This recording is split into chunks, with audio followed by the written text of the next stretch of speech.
परम पावन श्री वृंदावन धाम की भूमि पर परम पूज्य सदगुरुदेव भगवान द्वाराचार्य जगत गुरु निम्बारकाचार्य श्री मुकुंद देवाचार्य पीठाधीश्वर श्री राधेश्याम शरण देवाचार्य जी महाराज के मार्गदर्शन में विश्व प्रसिद्ध भगवान श्री कृष्ण की नगरी श्री धाम वृंदावन परिक्रमा मार्ग मिथिला कुंज आश्रम में निरंतर 24 घंटे अखंड श्री युगल नाम महामंत्र संकीर्तन 30 वर्षों से चल रहा है और अखंड अहर्निश 24 घंटे सदा श्री धाम वृंदावन में मिथिला कुंज में चलता रहेगा। आज विश्व भर में अनेकों मंदिर हैं, किंतु भागवत का कोई मंदिर नहीं है। तब हमारे पूज्य गुरुदेव के भजन संकल्प से ये भाव जागा कि श्री धाम वृंदावन में एक अलौकिक भागवत मंदिर बने, जिसमें वृंदावन आने वाले सभी भक्तगण एक साथ संपूर्ण भागवत श्लोक का दर्शन कर सकें। सदगुरुदेव के इस भाव को साक्षात करने के लिए विश्व में प्रथम बार श्री धाम वृंदावन मिथिला कुंज आश्रम में श्रीमद् भागवत महापुराण के 18,000 श्लोक शिलालेख लिखित भव्य दिव्य श्रीमद् भागवत महापुराण मंदिर बनने जा रहा है। आप सब भी इस दिव्य भागवत मंदिर में अपना तन मन धन से सहयोग कर श्री धाम वृंदावन में अक्षय पुण्य प्राप्त करें। एक श्लोक शिलालेख की सेवा राशि मात्र 5100 रुपए है, जिसमें आपके नाम से एक श्लोक शिलालेख पर लिखा जाएगा। इसी प्रकार से आप 2 श्लोक की दान राशि 11,000 रुपए, 5 श्लोक की दान राशि 25,000 रुपए, 11 श्लोक की दान राशि 51,000 रुपए और 21 श्लोक की राशि है 1,01,000 रुपए देकर अनंत पुण्य के भागी बन सकते हैं। कहा गया है कलयुग केवल नाम आधारा। हम सब भी श्री धाम वृंदावन में अपने नाम से या अपने पूर्वजों के नाम से या घर में समस्त विघ्न बाधाओं को दूर करने के लिए श्री धाम वृंदावन में अखंड संकीर्तन कराने का अलौकिक पुण्य प्राप्त कर सकते हैं। साथ ही आपके द्वारा प्रदान किया गया सेवा राशि से हरि नाम संकीर्तन के साथ साथ संतों का भोजन एवं गौ माता के लिए गौग्रास समर्पित किया जाएगा। आप निम्न राशि प्रदान कर सदस्यता ग्रहण कर सकते हैं। एक दिन का संकीर्तन राशि मात्र 1500 रुपए, एक माह का संकीर्तन राशि मात्र 15,000 रुपए, 12 माह की संकीर्तन राशि मात्र 21,000 रुपए से आपके नाम से निरंतर अखंड श्री युगल नाम हरि नाम संकीर्तन के साथ साथ साल के 12 माह में 12 दिन 12 संतों का भोजन गौग्रास आदि सेवाएं आपके मरणोपरांत भी चलते रहेंगे। अतः आप एक छोटा सा संकल्प लेकर हमसे जुड़ सकते हैं और श्री धाम वृंदावन मिथिला कुंज आश्रम में आप आजीवन सदस्य रहेंगे। आप वृंदावन में जब भी आएंगे तो आपके रहने की निशुल्क व्यवस्था रहेगी। ये संस्था 80G के अंतर्गत कर मुक्त है, जिसके द्वारा आप अपने दान पर टैक्स की छूट प्राप्त कर सकते हैं। आपके दान राशि की रसीद आपको बाय पोस्ट संस्था द्वारा भेजी जाएगी। साथ में आपको संस्था का प्रमाण पत्र भी दिया जाएगा। आइए हम सब मिलकर इस दिव्य भागवत मंदिर में अपना तन मन धन से सहयोग कर श्री धाम वृंदावन में एक अलौकिक भागवत श्लोक मंदिर का निर्माण करें। अधिक जानकारी के लिए संपर्क करें और मिथिला कुंज आश्रम से जुड़ने के लिए फेसबुक, यूट्यूब और इंस्टाग्राम मिथिला कुंज ऑफिशियल पेज को फॉलो करें।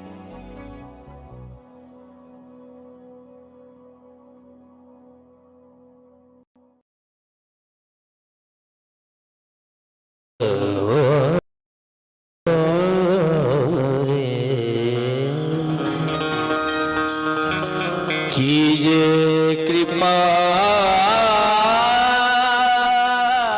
की करीबर जोरी लखी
अखण्डमण्डलाकारं व्यापितं येन चराचरं तत्पदं दर्शितं येन तस्मै श्रीगुरवे नमः।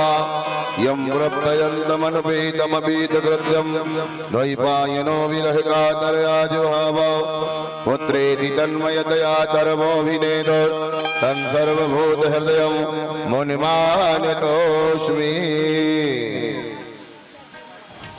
सभी अब खड़े होकर के आरती करेंगे।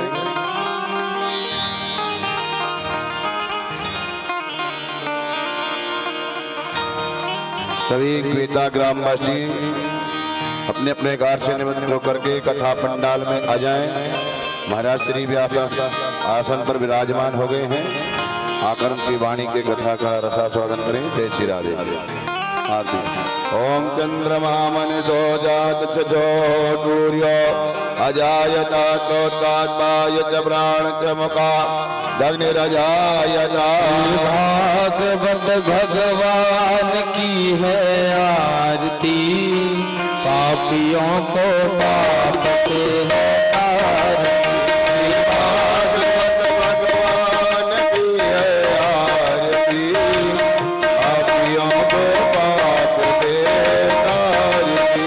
ये अमर ग्रंथ ये मुक्ति पंथ ये पंचम वेद निराला, नव ज्योति जगाने वाला। अमर ग्रंथ ये मुक्ति पंथ ये पंचम वेद निराला, नव ज्योति जगाने वाला। हरि नाम यही हरि ध्यान यही, हरि नाम यही हरि नाम यही, जग के मंगल की आरती, पापियों को पाप से आरती। भागवत भगवान की है आरती, पापियों को पाप से तारती। ये शांति गीत पावन पुण्य पापों को मिटाने वाला, हरि दर्श कराने वाला। ये शांति गीत पावन पुनीत पापों को मिटाने वाला, हरि दर्श कराने वाला। यह सुख करनी यह दुख हरनी, यह सुख करनी यह दुख हरनी, श्री मधुसूदन की आरती, पापियों को पाप से तारती। भागवत भगवान की है आरती, पापियों को पाप से तारती। ये मधुर बोल जग पंथ खोल सन्मार्ग दिखाने वाला, बिगड़ी को बताने वाला। ये मधुर बोल जग पंथ खोल सन्मार्ग दिखाने वाला, बिगड़ी को बताने वाला। श्री राम यही घनश्याम यही, श्री राम यही घनश्याम यही, प्रभु की महिमा की आरती, पापियों को पाप से तारती। भागवत भगवान की आरती, पापियों को पाप से तारती। भागवत भगवान की आरती, पापियों को पाप से तारती।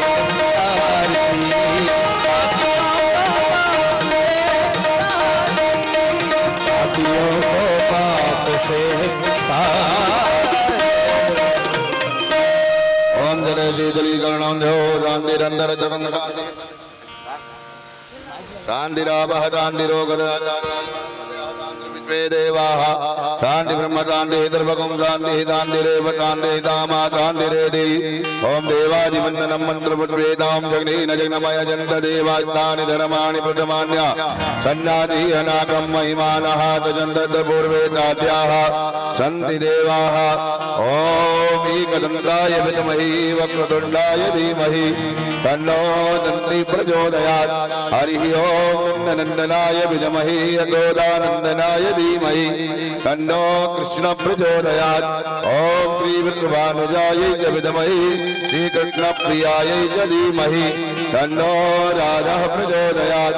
ओम श्रीवन्तिकावकुलचम्पकपाटलब्जै पुण्डागजातिकरवीरकालपुष्पै विल्लप्रभा लाल तुलसी दल मंजरी भी तां पूजयामि जगदीश्वर मे प्रसीद नाना सुगंधि पुष्पाणि यथा कालोद्भवानि च पुष्पाञ्जलिमया दत्त गृहाण परमेश्वरा ओम पुराण पुरुषोत्तमाय नमः मंत्र पुष्पाञ्जलिं समर्पयामि। बोल भागवत भगवान की, बोल वृंदावन बिहारी लाल की, बोल व्यास जी महाराज की, बोल सुखदेव जी महाराज की, बोल सदगुरुदेव भगवान की, श्री हनुमान जी महाराज की। जय जय श्री राधे श्याम, जय जय श्री राधे श्याम।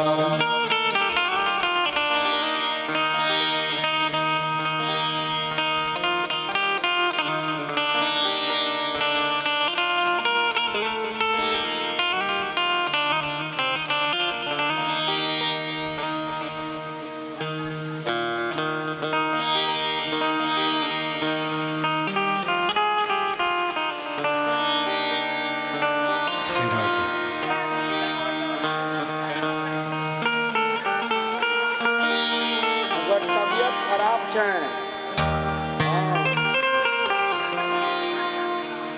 પૂછે છે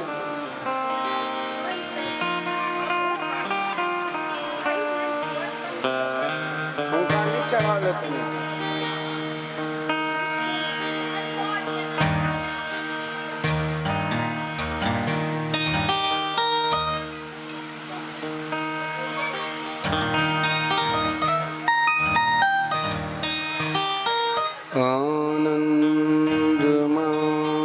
आनन्दमानन्दकरं प्रसन्नं ज्ञानस्वरूपं निजभावयुक्तं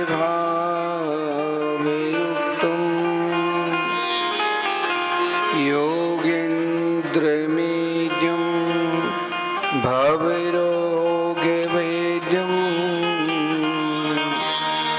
श्रीमद्गुरुं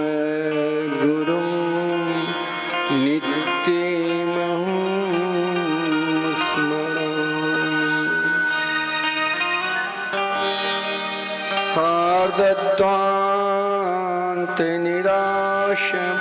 हार्दत्वान्तनिराशबाशरमनिर्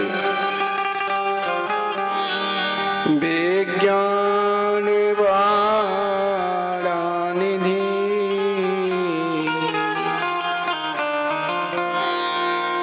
भक्ताभीष्ट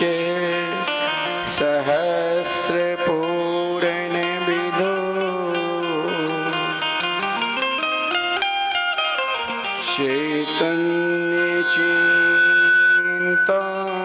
चैतन्यचिन्तामणि सद्बृङ्गे प्रसिद्ध विष्णु भक्तिनलिनी व्याको से तू दया सुष्माकं कुरुतां भवाति समनं निम्बार्कणाममुनि।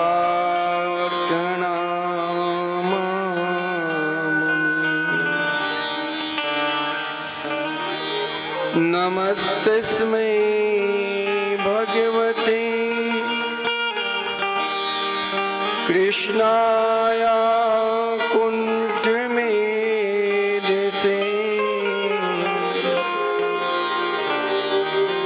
राधाधरे सुधा सिन्धो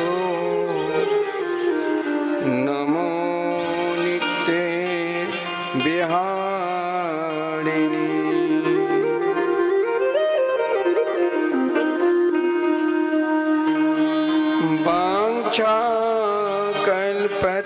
वाञ्छाकल्पतरुभ्यश्च कृपा सिन्धुभ्य एव च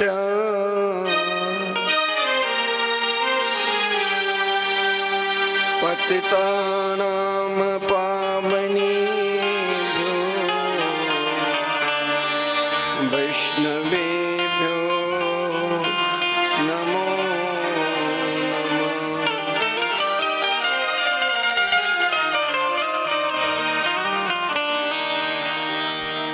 आइए हम सब मिलकर 2 मिनट भगवान के मंगल में नाम संकीर्तन करें।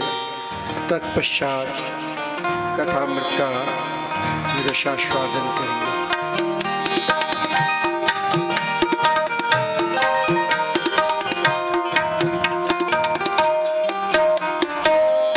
राधे कृष्ण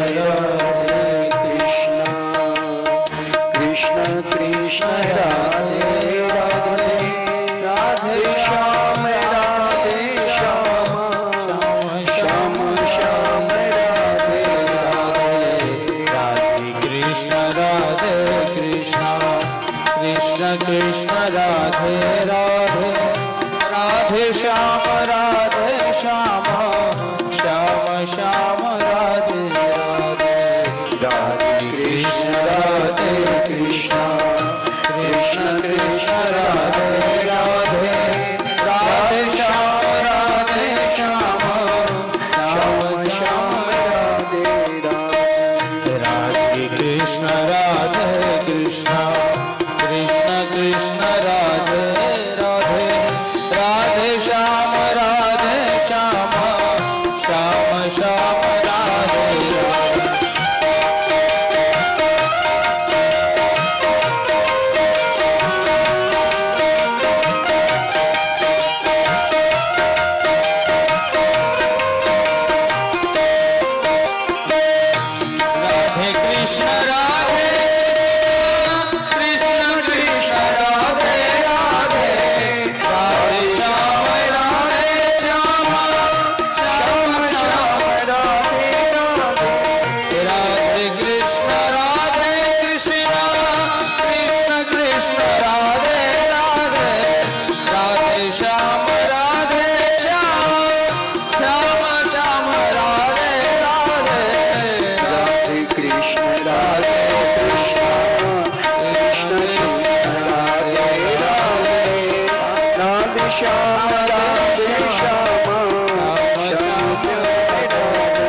श्री वृंदावन बिहारी लाल की जय। श्री सद्गुरुदेव भगवान की जय। श्रीमद् भागवत महापुराण की जय। श्री सुखदेव जी महाराज की जय। समस्त ग्राम बस्ती की जय। श्री हनुमान जी महाराज की जय। जय जय श्री राधे। जय जय श्री राधे।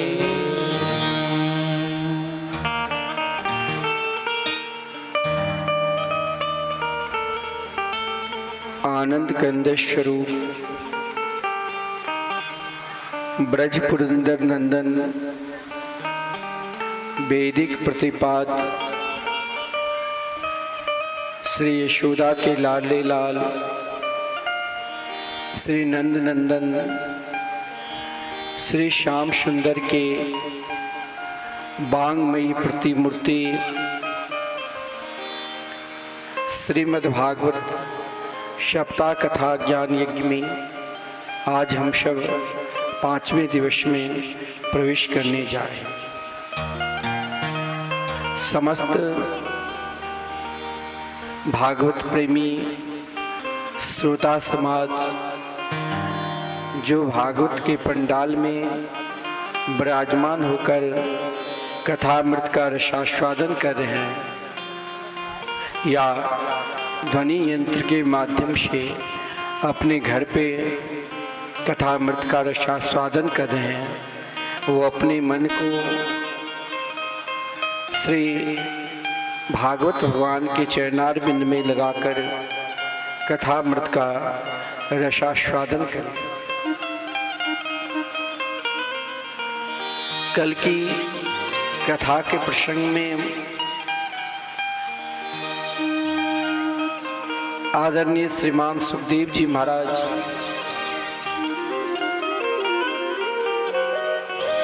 भक्त सम्राट राजराजर्षि महाराज परीक्षित को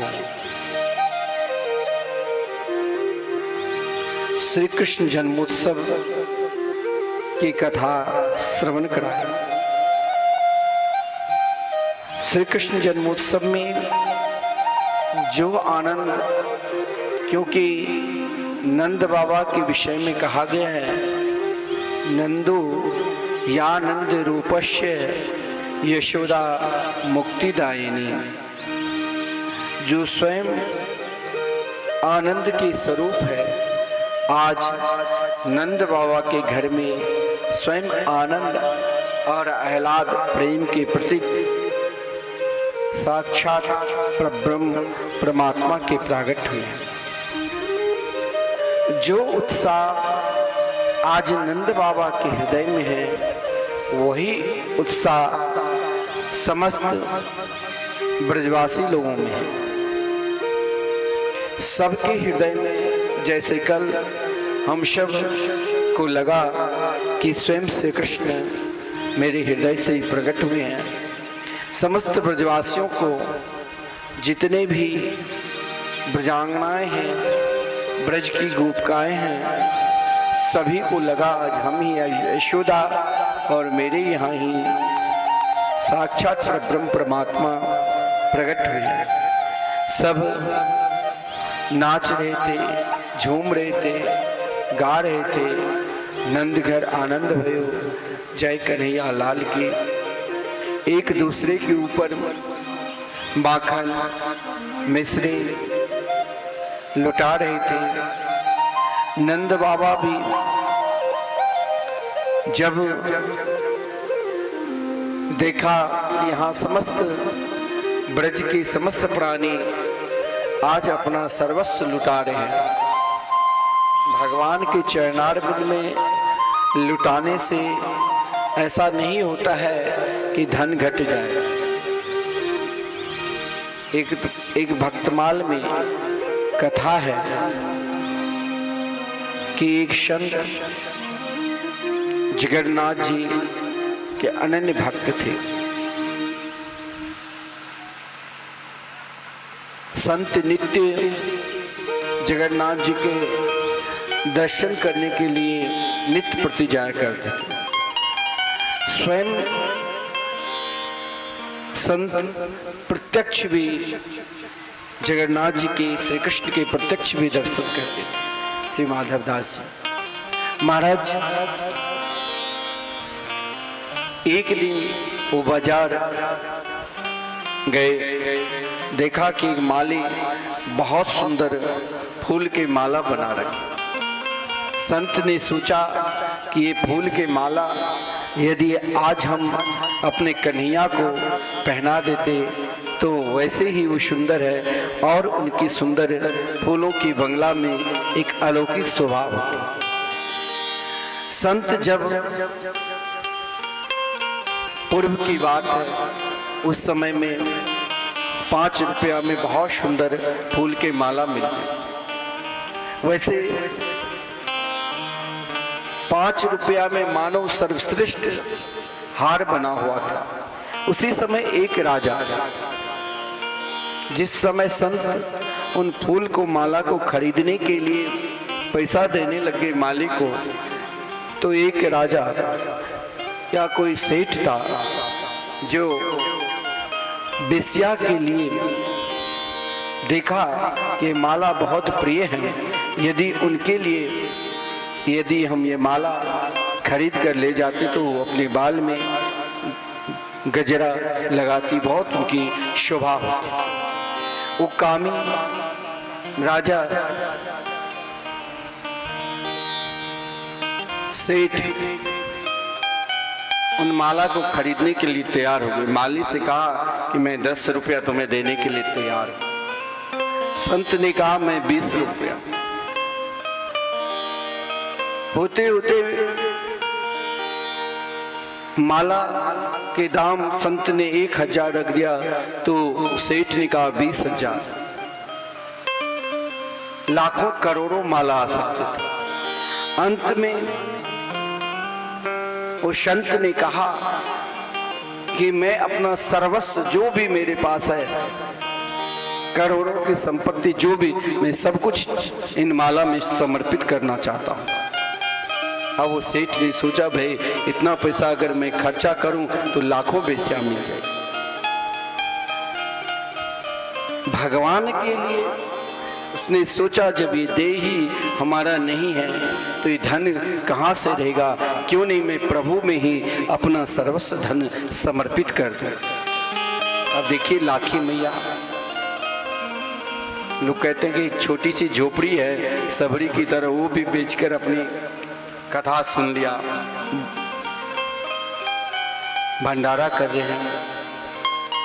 तो भगवान के लिए अपना सर्वस्व समर्पित कर दिए तो स्वयं जगन्नाथ जी प्रकट होकर उन संत को दर्शन दिया कि इन माला की भार तो मैं नहीं सहन कर पाऊंगा, तुमने मेरे लिए अपना सर्वस्व समर्पित कर दिया।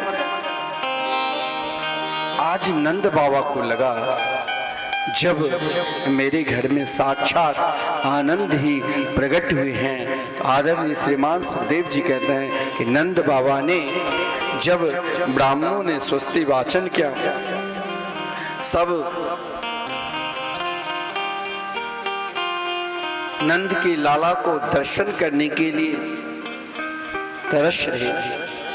आज नंद बाबा को भी लगा कि मैं अपना सर्वस्व लुटा दूं। कहा गया है धेनु नाम न्यूते प्रादा विप्रेभ्य शमलंकृते तिलाद्रिन सप्तरत्नोघ शातिको बरावृता। आज नंद के लाला को दर्शन करने के लिए समस्त ब्रजवासी ने, समस्त ब्रह्मांड के ऋषि मुनि देवी देवता सब नाच रहे हैं, गा रहे हैं, सब आनंद उत्सव मना रहे हैं। नंद बाबा ने 20 लाख कुएं को दान किया और लोग ज्यादा ये न कहे बहुत दान किया तो अनेक प्रकार के रत्नों की, क्योंकि ब्रज के राजा ही थे, अनेक प्रकार की रत्नों को काले तिल से ढककर रत्न की पहाड़ की तरह दान किया। आज ब्रज में जिसके अंदर जिस प्रकार इच्छा थी मांगने की, किसी को चांदी तो नंद बाबा अपने दरवाजा खोल दिया था, किसी को सोना, किसी को हीरा, कौन वहां पूछता है। बोले नंद बाबा की यहाँ वो धन कहाँ से आए गए। बोले नंद बाबा की यहाँ साक्षात आनंद के स्वरूप जब भगवान प्रकट हुए, उससे पूर्व 1 साल पूर्व रास रासेश्वरी श्री राधा रानी के प्रागट हुई, और आज नंद बाबा के प्रांगण में स्वयं लक्ष्मी नृत्य कर रही है। लिखा है तत्यारभ्य नंदस्य ब्रज सर्व समृद्धिमा हरि निवासात्म गुणे रमा क्रीडिमा भूनृप। आज नंद बाबा के आंगन में स्वयं लक्ष्मी जी भी नृत्य कर रही। नंद बाबा जितने भी धन लुटाते थे उससे कई गुना धन आ जाते थे। समस्त ब्रजवासी नंद के लाला को दर्शन करके आशीर्वाद भी देते, अरे यशोदा आपके लाला हजारों वर्ष जीकर हम ब्रजवासी की रक्षा कर।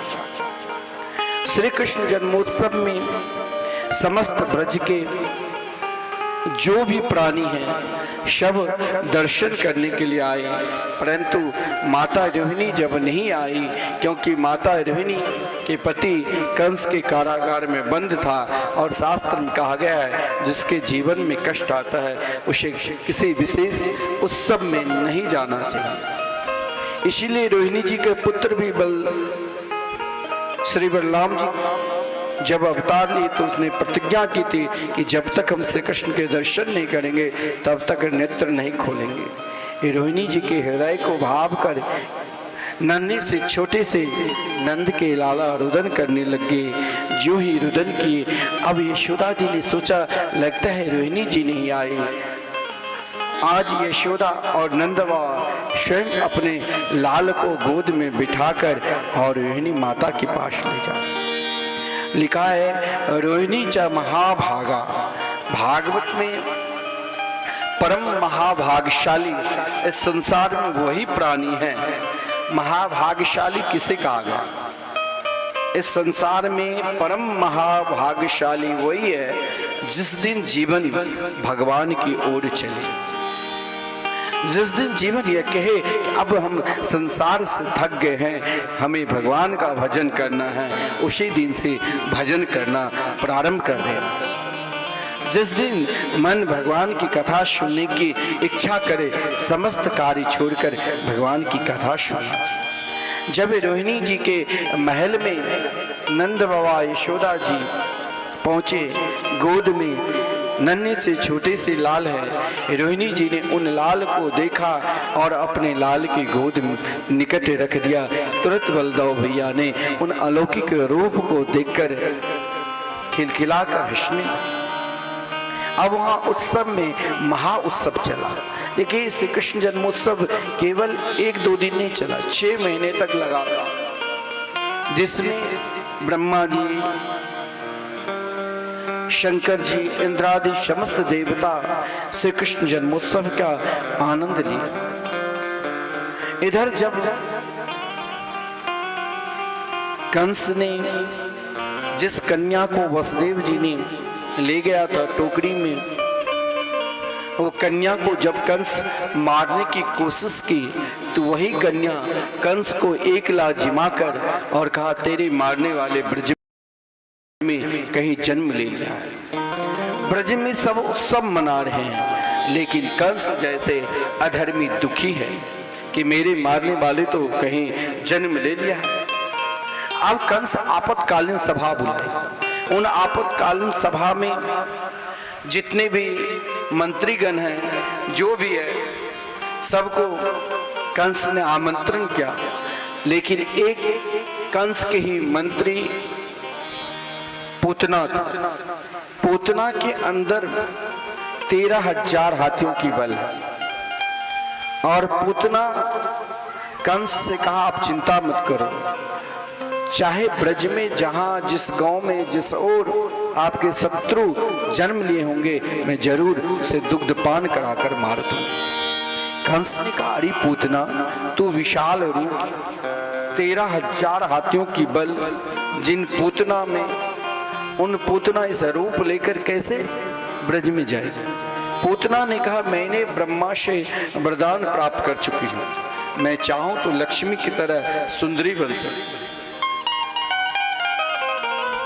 और मेरे स्तन में मैं स्वयं कालकूट नाम के विष लगाकर जाऊंगी और समस्त शिशु को पान कराकर मार दूं। पूतना ये इच्छा लेकर भगवान के निकट पूतना अगर पहुंची, भगवान के निकट तो वही प्राणी जा सकते हैं जिसके ऊपर परमात्मा की कृपा हो। जा पर कृपा करहि नंदन, तासो आप कराए बंधन। लेकिन आज पूतना अपने हृदय में वो इच्छा लेकर, वो कामना लेकर, क्या उनकी इच्छा ही थी ब्रज जाओ। जीवन में अगर हम सबके जीवन में भी जिस दिन इच्छा हो जाएगी कि मुझे वृंदावन जाना है, वृंदावन की इच्छा प्रकट करते ही स्वयं ठाकुर जी मानो आपको प्रेरणा दिया है और आप नहीं बोल रहे हैं, स्वयं कन्हैया बोल रहे हैं।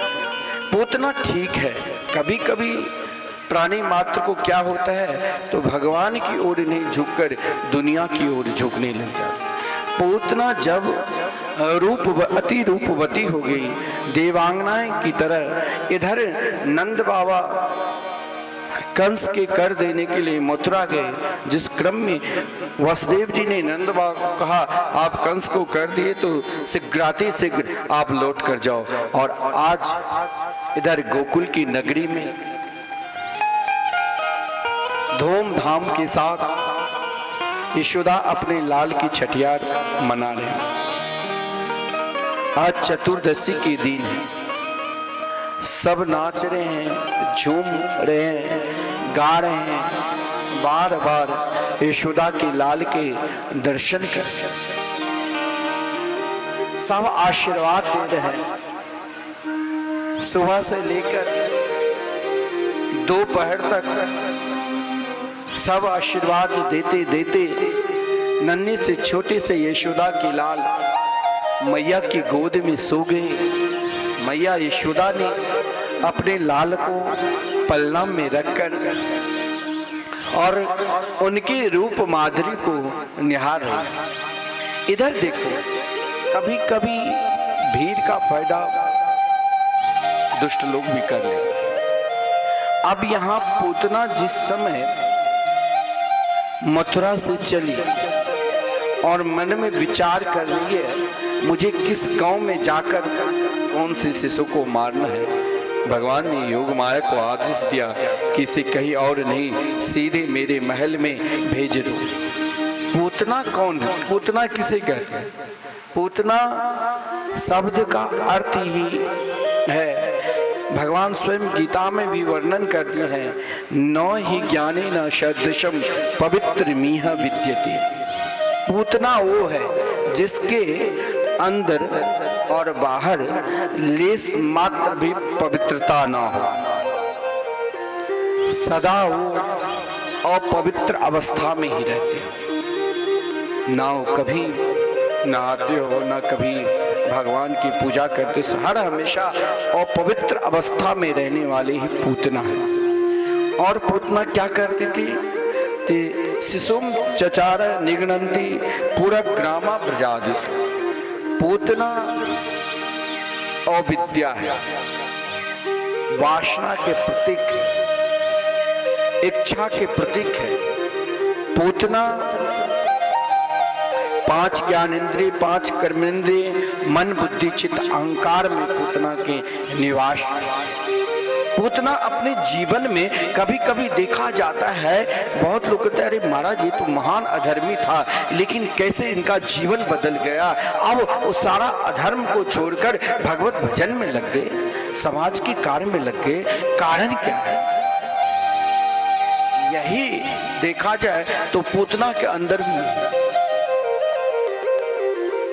पूतना छोटे छोटे मानो एक प्रकार की डैन, छोटे छोटे बच्चे को मारकर खाती थी, उनके रक्त को पान कर, हर हमेशा अपवित्र अवस्था में। लेकिन जब आज गोकुल नगरी में प्रवेश किया तो पूतना की सुंदरता को देखकर वहां जितने भी सुरक्षा कर्मी थे सब मोहित हो गए। कभी कभी यही संसार में देखा जाता है, संसार के कार्य में हम इतने मोहित हो जाते हैं जो भगवान को भूल। पूतना स्वयं अंदर प्रवेश कर गई, वहां भी बहुत सुंदर सुंदर रूपवती जो अंदर कक्ष में विराजमान थी वो भी मोहित हो गई। यहाँ तक जब यशोदा और रोहिणी ने पूतना की सुंदरता को देखा तो स्वयं यशोदा और रोहिणी भी एक क्षण के लिए मोहित हो गई। लेकिन यशोदा की दृष्टि तो अपने नन्हे से छोटे से लाल के ऊपर थी, तो यशोदा को मोहित पूतना नहीं कर पाई, रोहिणी को मोहित पूतना नहीं कर पाई, तो पूतना ने अपनी चालाकी कर। नहीं कहा गया है कि माता से अधिक कोई मां आदर करने लग जाए, मानने लग जाए, तो मान लेना कि कहीं ना कहीं कुछ ना कुछ कारण छुपा,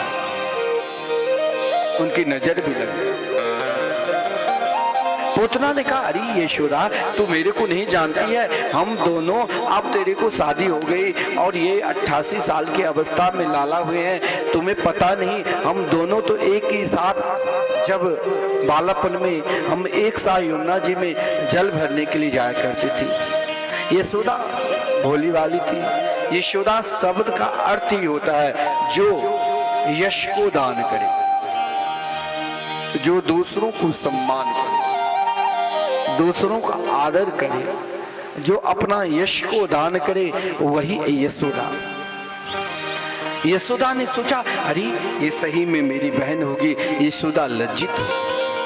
अब पूतना की दृष्टि जो उन पलना पर नन्हे से 6 दिन के माता श्री कृष्ण वहां पर पूतना की दृष्टि पड़ी, तो पूतना ने यशोदा और रोहिणी दोनों को डांटने लगी। अरे तू लोग क्या जानती हो, इतने छोटे शास्त्र में कहा गया है तू नहीं जानती हो, यशोदा नहीं जानती है, तो रोहिणी तू जरूर जानती होगी कि 6 दिन के नन्हे से शिशु को माता को अलग से नहीं छोड़ना चाहिए, उनको अपने निकट ही रखना चाहिए। तूने अपने इन नन्ही से छोटे से शिशु को पलना में छोड़ रखी।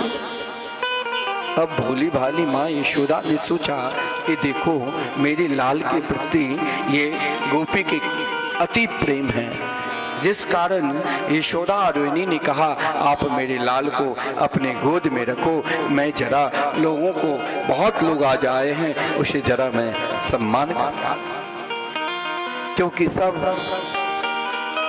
भाव के साथ यशोदा के लाल को आशीर्वाद दे रही थी।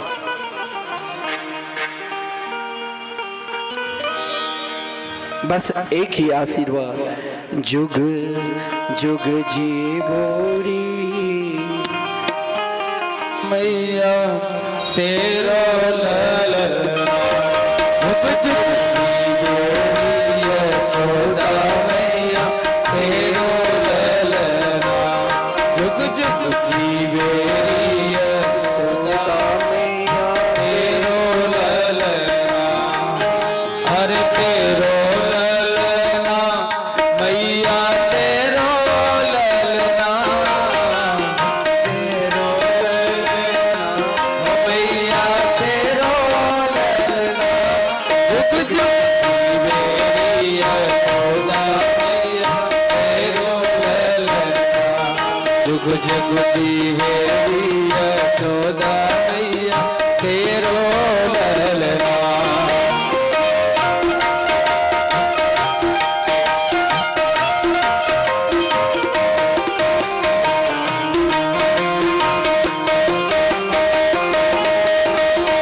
तालियों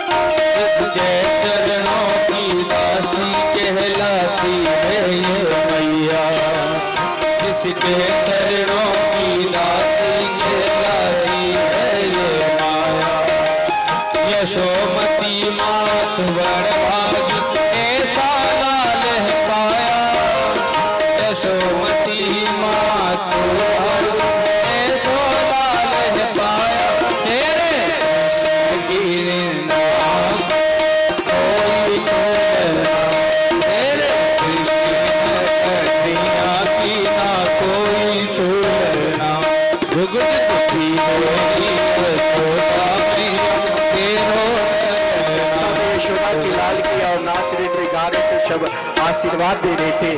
और इधर पूतना ने अपना काम बनाने के लिए देखा कि यशोदा भी बाहर चली गई। अब तो यहाँ कोई बचा ही नहीं, अब तो यहाँ दो ही है, एक पूतना और एक यशोदा की लाल। पूतना भी सोच रही है मन में कि इसे गोद में बिठाकर और अपने स्तन में जो कालकूट नाम के विष लगाकर आई विस्मान करो। श्री कृष्ण भी मन ही मन सोच रहे हैं, देखो जिन पूतना ने अपने जीवन में केवल पाप ही पाप किया है, वो भी कोई साधारण पाप नहीं, छोटे छोटे शिशु को मारकर खाने वाली पूतना आज ऐसा कौन सा कर्म किया है जो मेरे निकट आए। पूतना की सोच और भगवान की सोच। भगवान ने सोचा अगर मैं इसे नेत्र खोलकर एकाएक इनके सामने आ जाऊं तो फिर इनकी माया नहीं चली। इस समय ये माया रूप धारण कर सुंदरी का रूप में आई है। अगर मैंने इनको धारण नहीं किया तो फिर ऐसे ही ये भटकती रहेगी।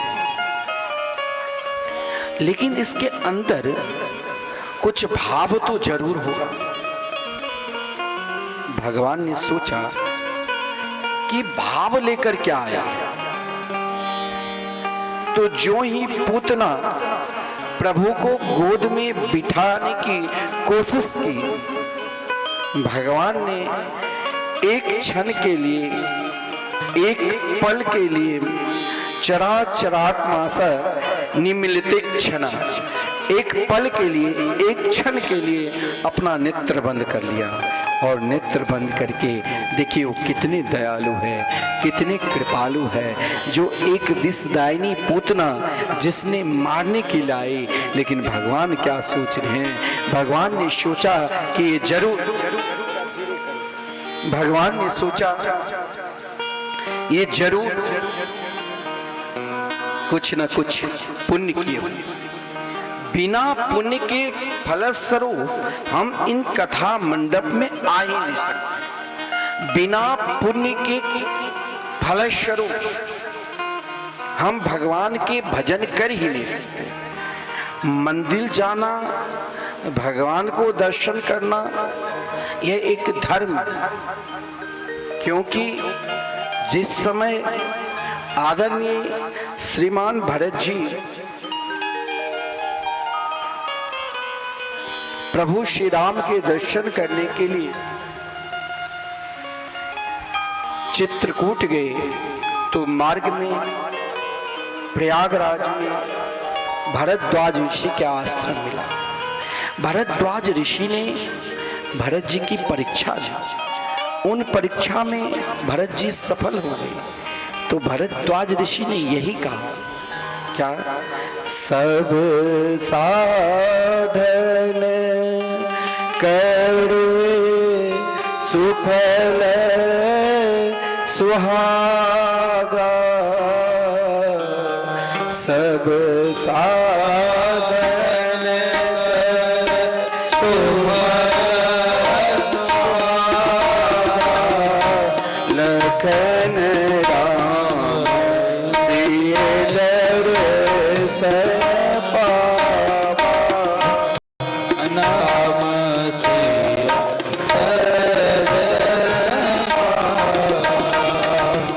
कई फल करी फल दर्श तुम्हारा, कई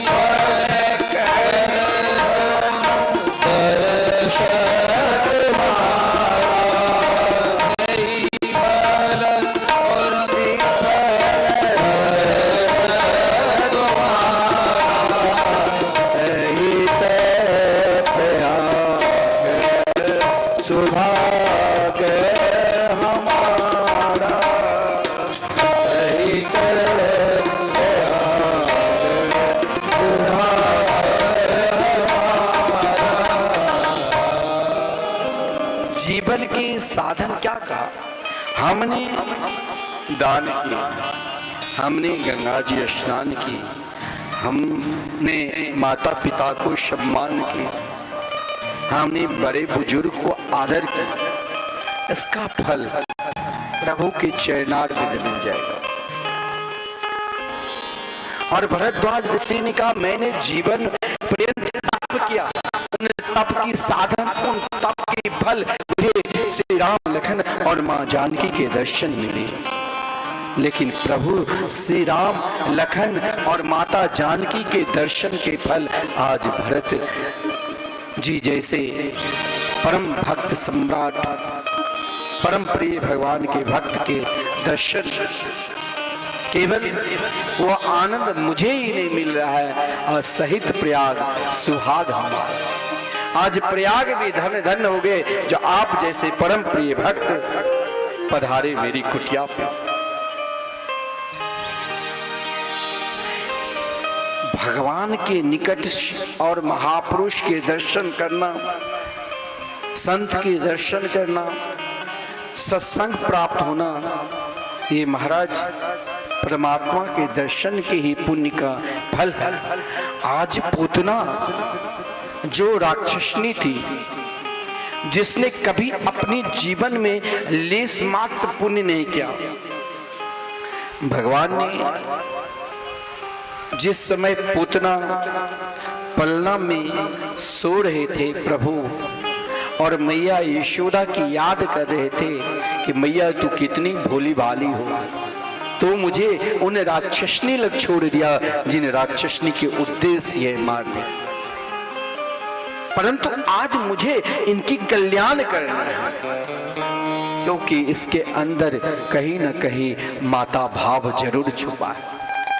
एक नन्ही से छोटे से शिशु है,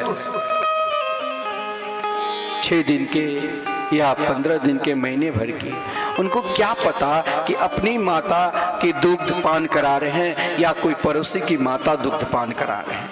वो नन्ही से शिशु जिस प्रकार अपनी माता के दुग्ध पान करते हैं, उसी प्रकार पड़ोसी की माता की भी दुग्ध पान करने लग जाए। भगवान ने भी सोचा कि पूतना चलो किसी भी भाव लेकर आई, परंतु ये मातृभाव ही लेकर क्यों आई? मैं भगवान, ये जीवात्मा, मैं परमात्मा और ये जीवात्मा, तो जरूर भगवान हम, क्योंकि भीष्म पितामह ने प्रभु से कहा था कि मैंने अपने जीवन में 164 जन्म तक की याद है मैंने कभी पाप नहीं किया, तो भगवान ने कहा कि आपसे भी हो गए, आपने अनजान कोई तितली को बाण से वेद दिया था, और यहाँ पूतना के पुण्य देख रहे भगवान ने कहा इस जन्म में तो पूतना केवल पाप ही पाप क्या, अगला जन्म जरा देखूं, तो अनेक जन्मों के बाद देखा कि पूतना कोई और नहीं, महाराज बलि की पुत्री रत्नावली है। जिस समय भगवान वामन के सुंदर रूप को देखा तो रत्नावली ने इच्छा की कि ऐसा पुत्र अगर हमें भी होता तो मैं अपने हृदय से लगाकर अपने स्तन के दुग्ध पान कराती। और जब राजा बलि के सर्वस्व ले लिया तो वही रत्नावली सोचती है ऐसे पुत्र को दुग्ध नहीं बल्कि ऐसे पुत्र को दुग्ध में विष लगाकर पान करा देना चाहिए। भगवान ने सोचा अच्छा रत्नावली तूने एक पल के लिए मेरे अंदर तो भाव लाया ना, अब हम एक पल के लिए भी सत्संग करते हैं, हम एक पल के लिए, एक क्षण के लिए भगवान के लिए समर्पित हो जाते हैं, तो भगवान वो ध्यान रखते हैं। बोले मैं तुम्हें वही रूप दूंगा जिन रूप की तुमने इच्छा प्रकट की। और आज वही महाराज बलि की पुत्री रत्नावली जो पूतना बनती है, और पूतना अपने स्तन में कालकूट नाम के विष लगाकर गई कहां? भगवान को मारने। नेत्र बंद करने का कई कारण, भगवान ने नेत्र इसीलिए बंद किया कि नेत्र का स्वामी सूर्य और चंद्र है। जैसे किसी के आंख में रोशनी कम हो जाती है तो सूर्य भगवान के जल देने से आंख में रोशनी आती है। नेत्र के स्वामी और सूर्य और चंद्र है। सूर्य और चंद्र ने मन में विचार किया कि देखो, सारा ब्रह्मांड मेरे प्रभु के दर्शन करने के लिए आए हैं और ये दुष्टा मेरे प्रभु को मारने के लिए आई है। इन दुष्टा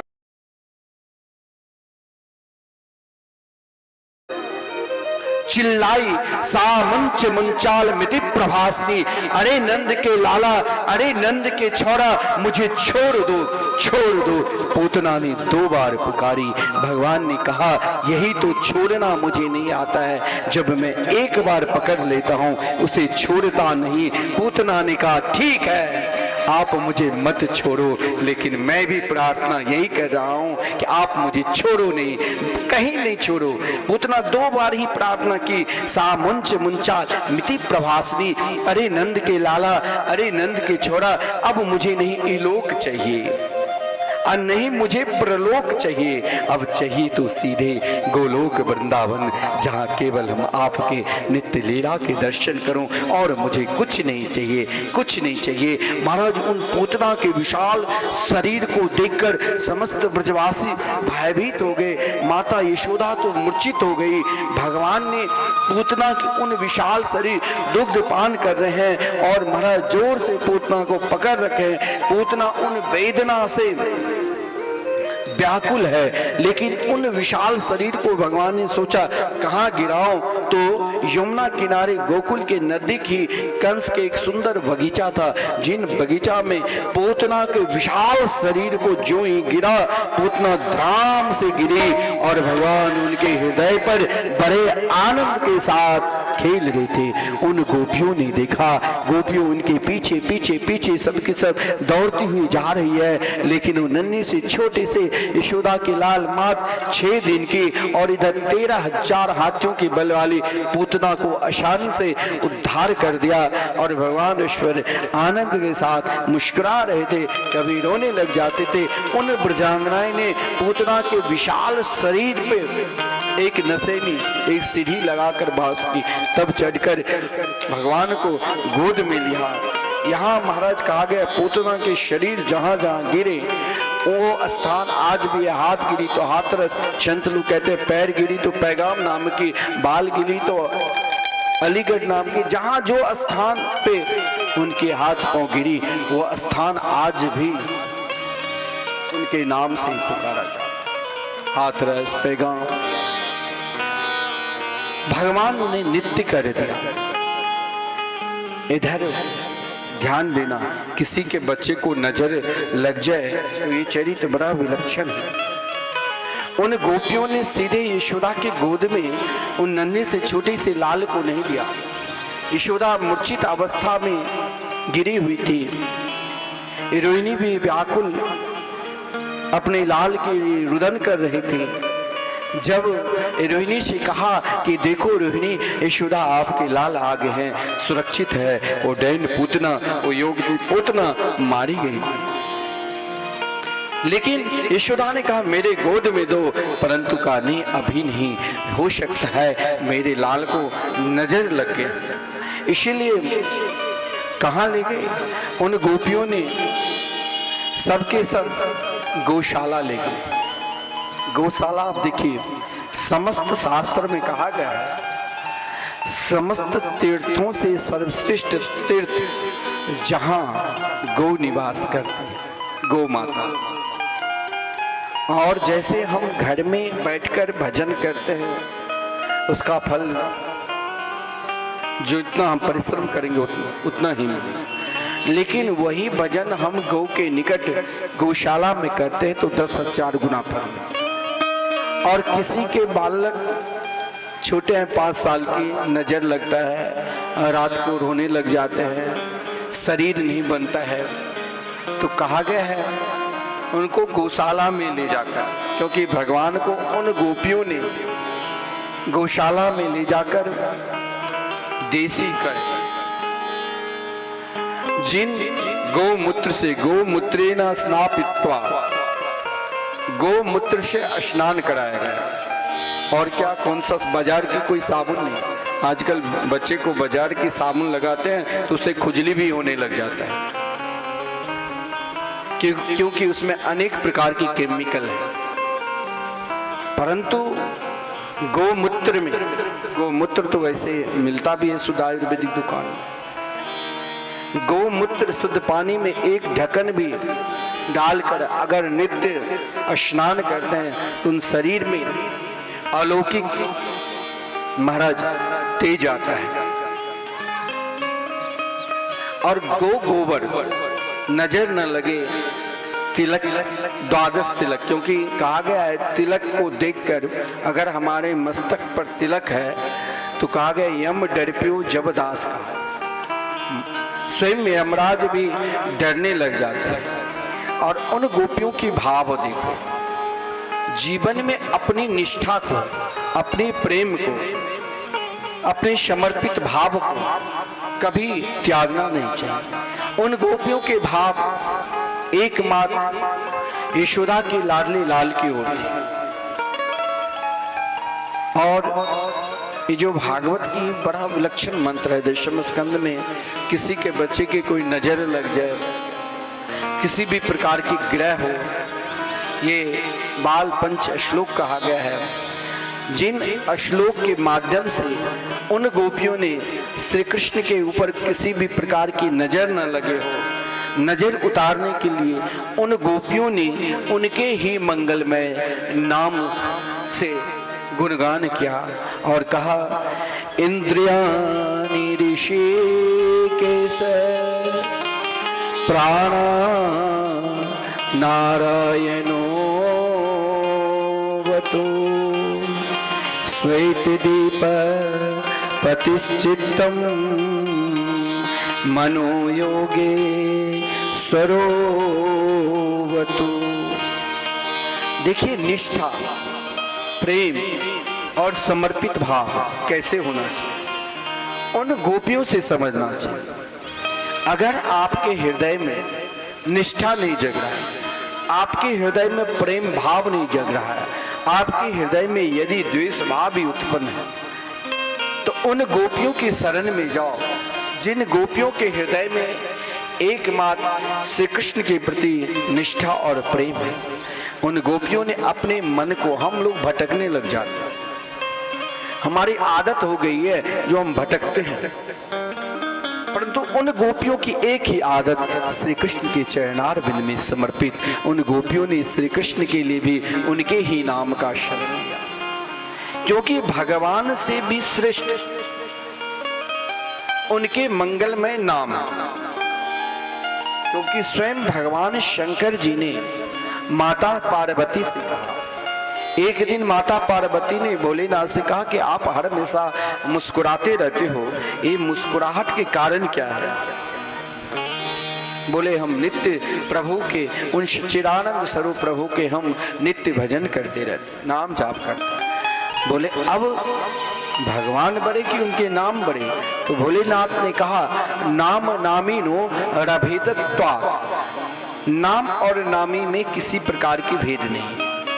अगर आप नाम के शरणागति स्वीकार कर लिए हैं, भगवान के नाम आप जाप करते हैं, जो भी खाते हैं, जो भी पीते हैं, उनकी चिंता छोड़कर अगर आप भगवान के नाम जाप करते हैं, और यदि आपने नाम की शरण लिया तो एक दिन ना एक दिन जिनके नाम के आप शरण लिया वो एक दिन जरूर दर्शन देंगे, क्योंकि भगवान से भी श्रेष्ठ उनके मंगलमय नाम है।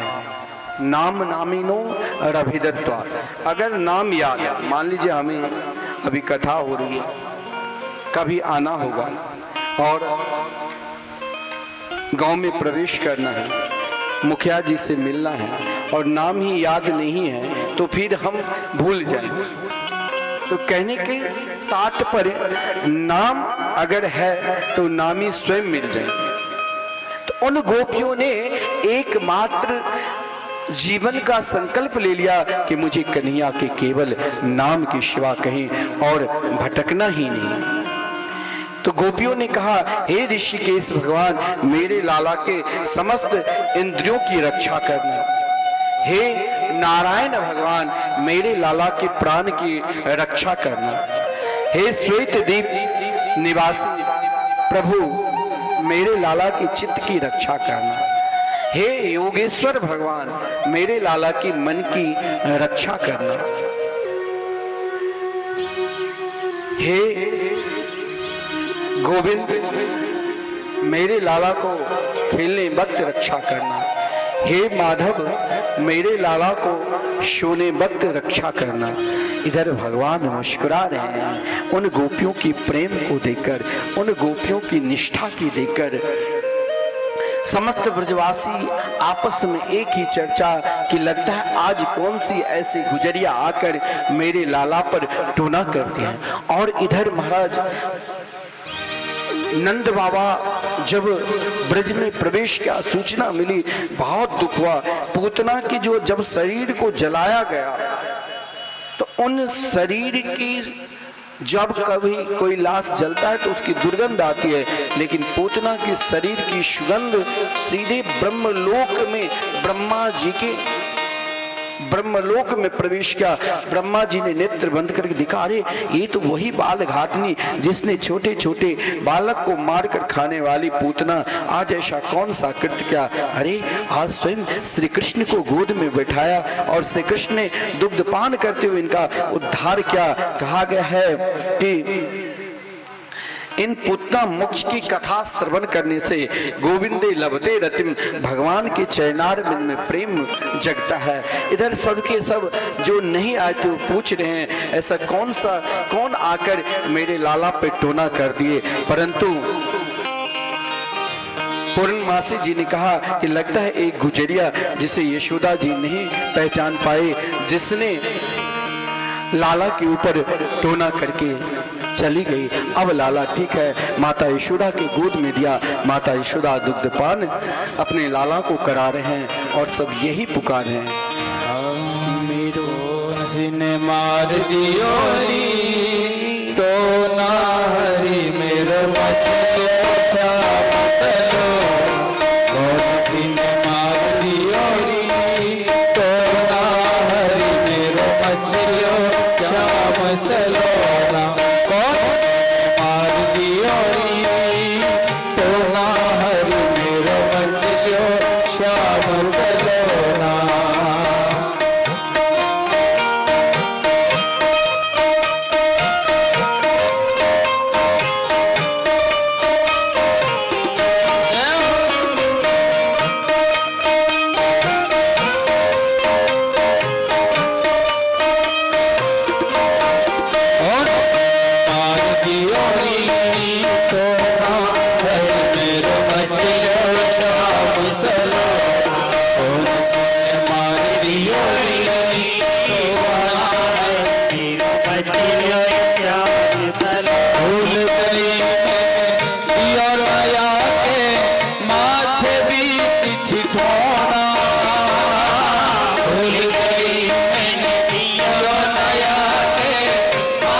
खिलो श्याम सरोवर।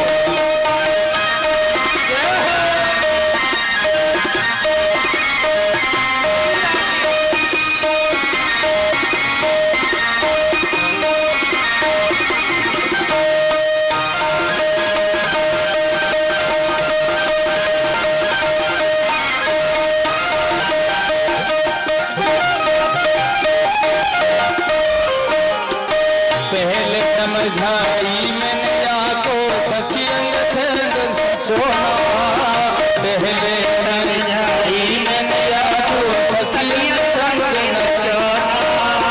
पहले समझायो मैंने आपको सखी संग नचोना, पहले समझाया आपको सखी संग नचोना।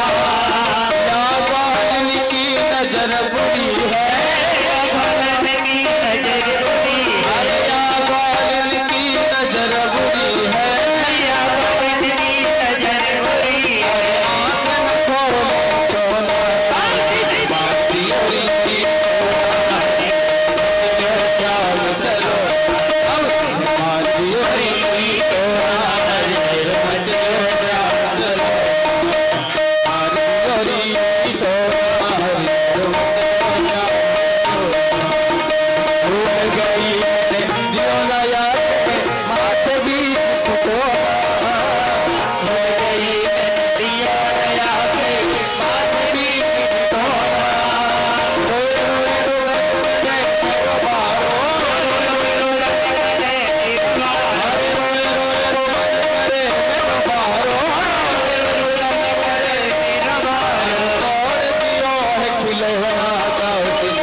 कृष्ण लाल की जय।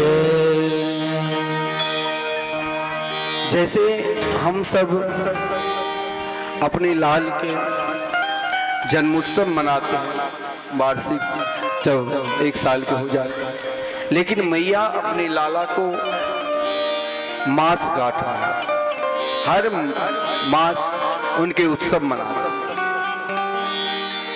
जिस क्रम में कंस ने एक असुर को पुनः भेज दिया, जिस असुर का नाम था सक्टासुर, अदृश्य रूप में रहता, और वही सक्टासुर नंद बाबा के प्रांगण में एक विशाल सकट गाड़ी पड़ा हुआ था, जहां यशोदा अपने लाल को सुला रखे थे। उनके नीचे सक्टासुर उन सकट में प्रवेश किया। रोते रोते यशोदा के लाल ने सक्टासुर का उद्धार किया। अब यशोदा के लाल 3 महीने के हो गए। कंस ने देखा कि सक्टासुर भी लौट कर नहीं आए, तो तृणावर्त जिसके अंदर 60,000 हाथियों की बल है, उसने कहा महाराज आप चिंता मत करो, मैं जरूर आपके शत्रु को लाऊंगा आपके निकट, आप उसे मार देंगे। इधर नन्ही से छोटे से यशोदा के लाल अपनी मैया की गोद में विराजमान होकर मैया अपने लाल को आंचल से ढककर दुग्धपान करा रही थी। उसी समय तृणावर्त भवंड का रूप धारण किए महाराज वीरों जैसे हवा ऐसे चारों तरफ धूल ही धूल, अंधकार ही अंधकार, आंधी तूफान और समय में मैया यशोदा अपने लाल को दुग्धपान करा रही थी। प्रभु ने सोचा कि तृणावर्त तो मुझे ले जाएगा उठाकर, कहीं मेरी मैया को ना उठा ले और कहीं मेरी मैया मूर्छित ना हो जाए। देखिए भगवान ने पूतना पर कृपा की तो सीधे उनके गोद में बैठ गए और मैया ये तकलीफ ना हो, जिस कारण प्रभु ने स्वयं अपने आप में इतना वजन कर लिया जो मैया घबरा गई कि देखो 3 महीने के लाल और लगता है 1 क्विंटल के हो गए। मैया घबरा कर सीधे पड़ोसी के पास गई।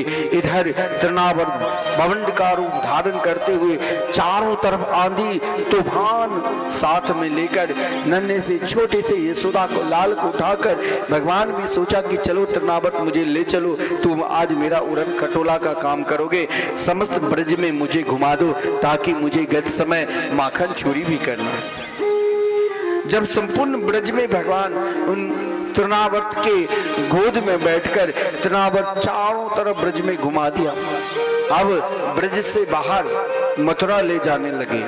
भगवान ने कहा देखो तृणावर्त, मेरी प्रतिज्ञा है, पाद मेकम न गच्छामि त्यक्त्वा वृंदावनम मुने। भगवान प्रेम लीला, रास लीला, माधुर्य लीला केवल वृंदावन में की। वो माधुर्य लीला नहीं मथुरा में और नहीं द्वारका में। तो भगवान की प्रतिज्ञा है कि वृंदावन की छोड़कर एक कदम कहीं बाहर जाते ही नहीं। आज भी भगवान वृंदावन में ऐसा कई स्थान है, अपना ही स्थान मिथिला कुंज जो है, जहाँ अटल वन, जिन अटल वन नाम है जगह की, जहाँ भगवान ने गोपियों को विश्वास दिया था, जहाँ भगवान ने उद्धव जी को जब भेजा था तो उद्धव जी को विश्वास हुआ था कि वृंदावन में मुझे मेरे हृदय में प्रेम प्रकट हुआ।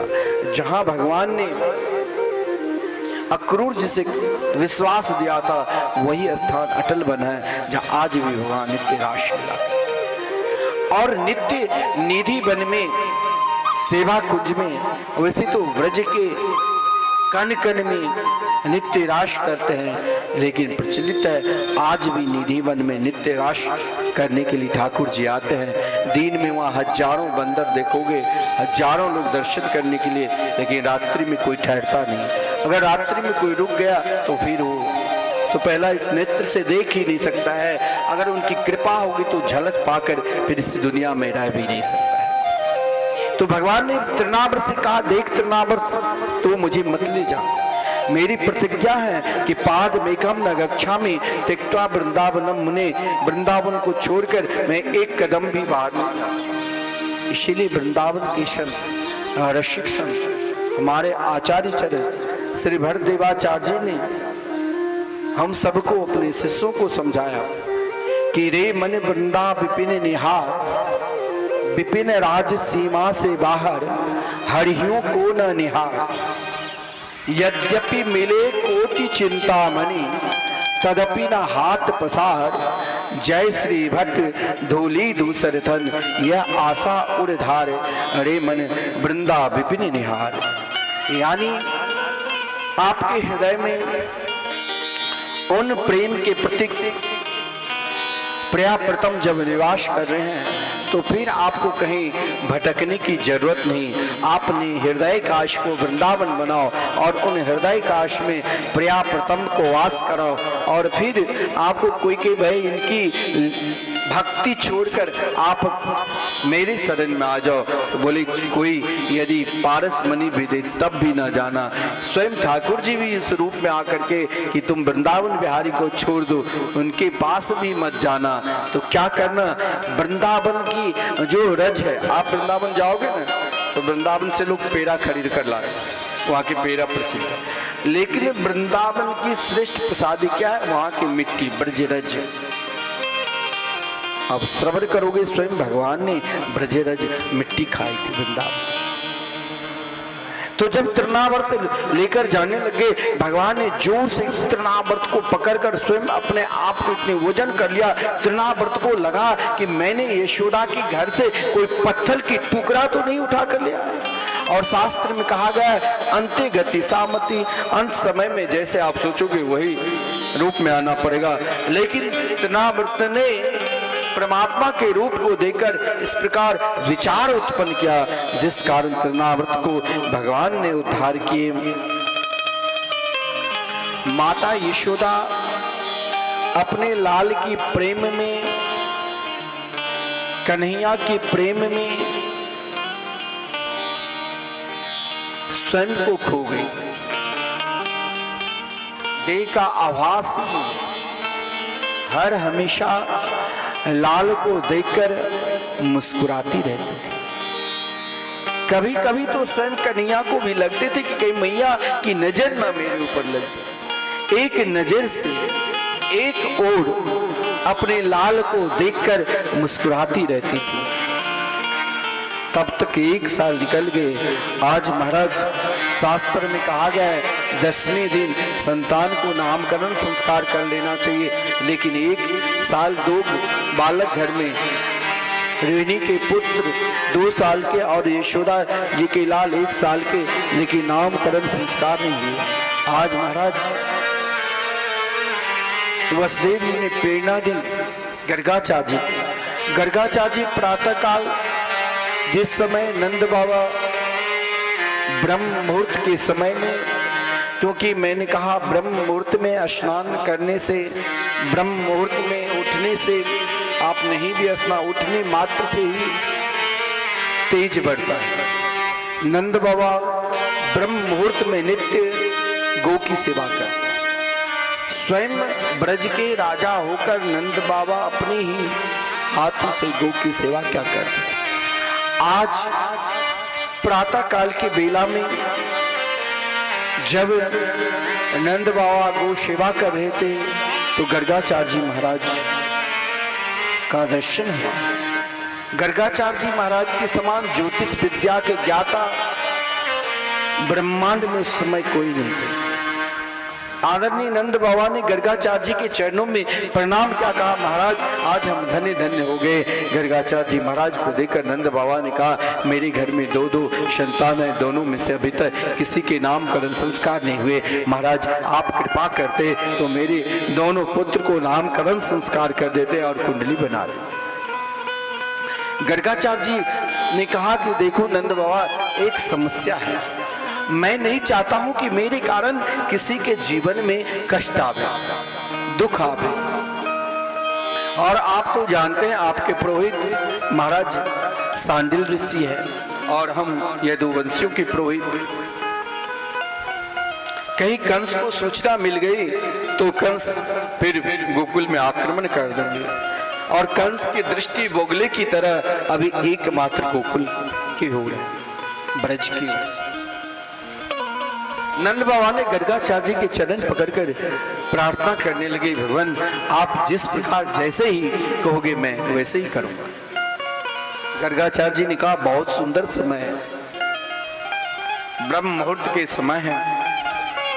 यशोदा जी को और रोहिणी जी को दोनों को कहो अपने लाल को लेकर आवे, और यशोदा रोहिणी और उनके लाल और मैं और आप, और किसी को आप मत बुलाना, और यहीं पर हम नामकरण संस्कार करें। नंद बाबा दौड़ते हुए रोहिणी जी से कहा, यशोदा जी से कहा। रोहिणी ने सोचा नंद बाबा बहुत भोले भाले हैं, जिस कारण रोहिणी कहा कि देखो आजकल तो वैसे ही घूमते रहते हैं, चलो मेरे लाल को तू अपने गोद में ले लो, यशोदा जी से। और यशोदा अपने लाल को रोहिणी के गोद में दे दिया। रोहिणी के पुत्र को यशोदा ने अपने गोद में ले लिया और दोनों माताएं बड़े आनंद के साथ गौशाला में आई और गर्गाचार्य जी के चरणों में प्रणाम किया। गर्गाचार्य जी आज अपने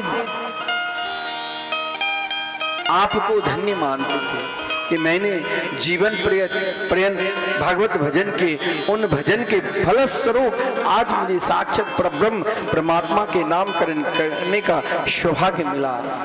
गर्गाचार्य जी ने जब यशोदा के लाल जो रोहिणी के गोद में थे उनको देखते ही आज गर्गाचार्य जी देखकर ही आनंदित हो गए।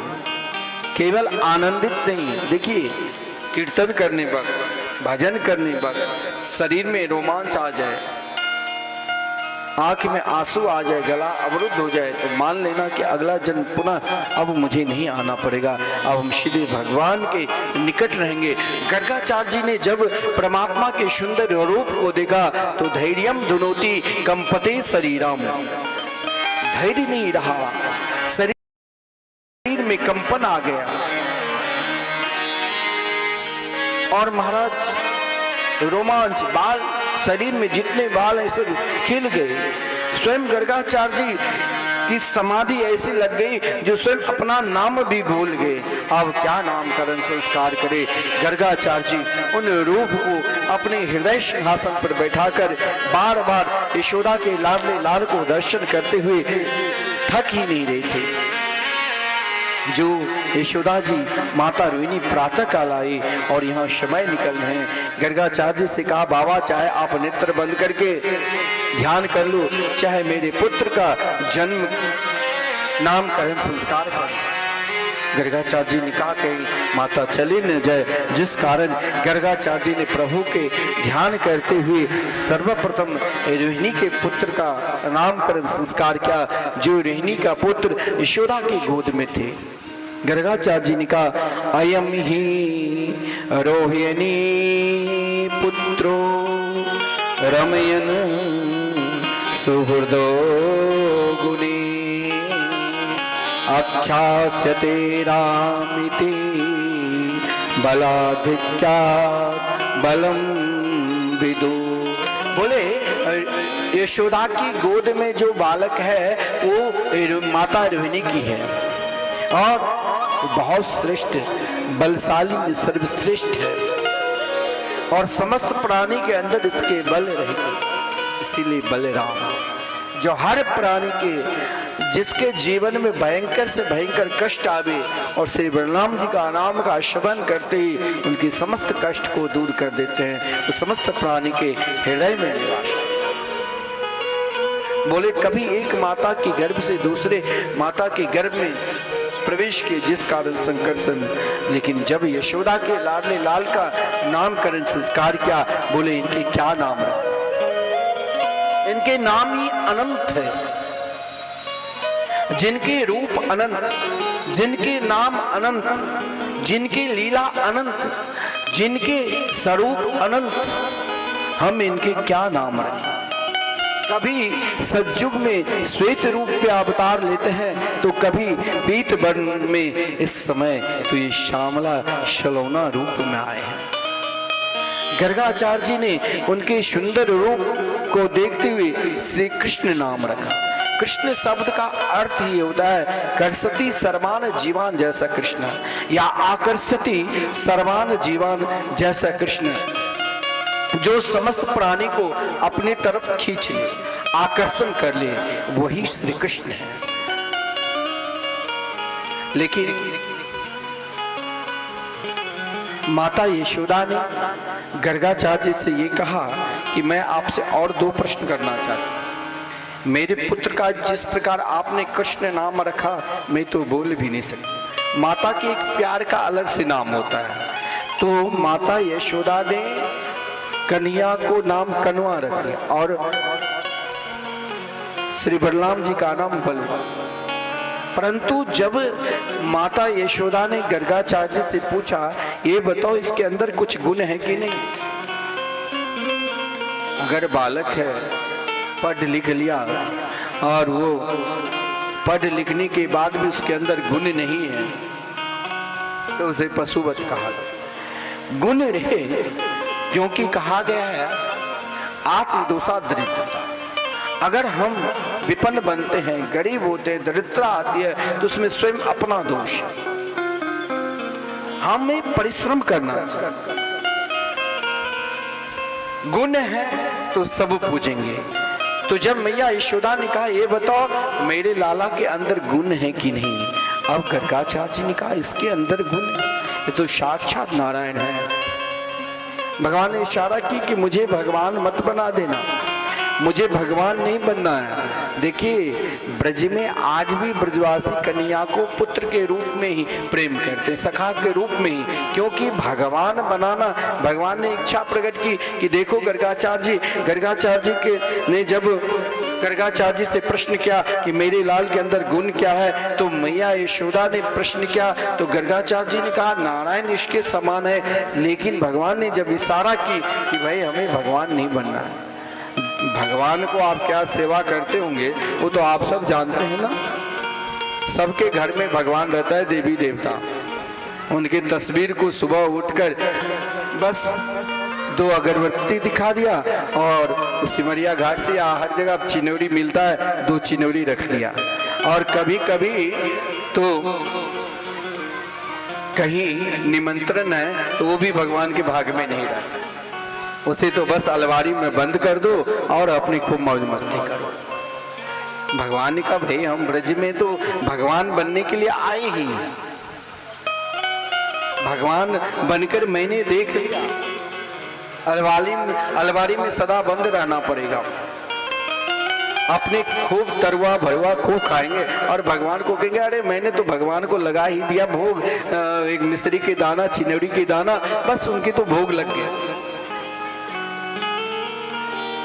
जब हमें स्वयं असोच होता है तो भगवान को भी शास्त्र में ये भी कहा गया है, अगर हमें असोच होता है तो अगर हम जो नित्य काम करते हैं उसे नहीं छोड़ना चाहिए। अगर हम भगवान के जाप करते हैं तो कभी नहीं छोड़ना चाहिए, किसी भी अवस्था में नहीं, क्योंकि श्वास के कोई भरोसा नहीं है। भगवान के भजन हर हमेशा करना चाहिए।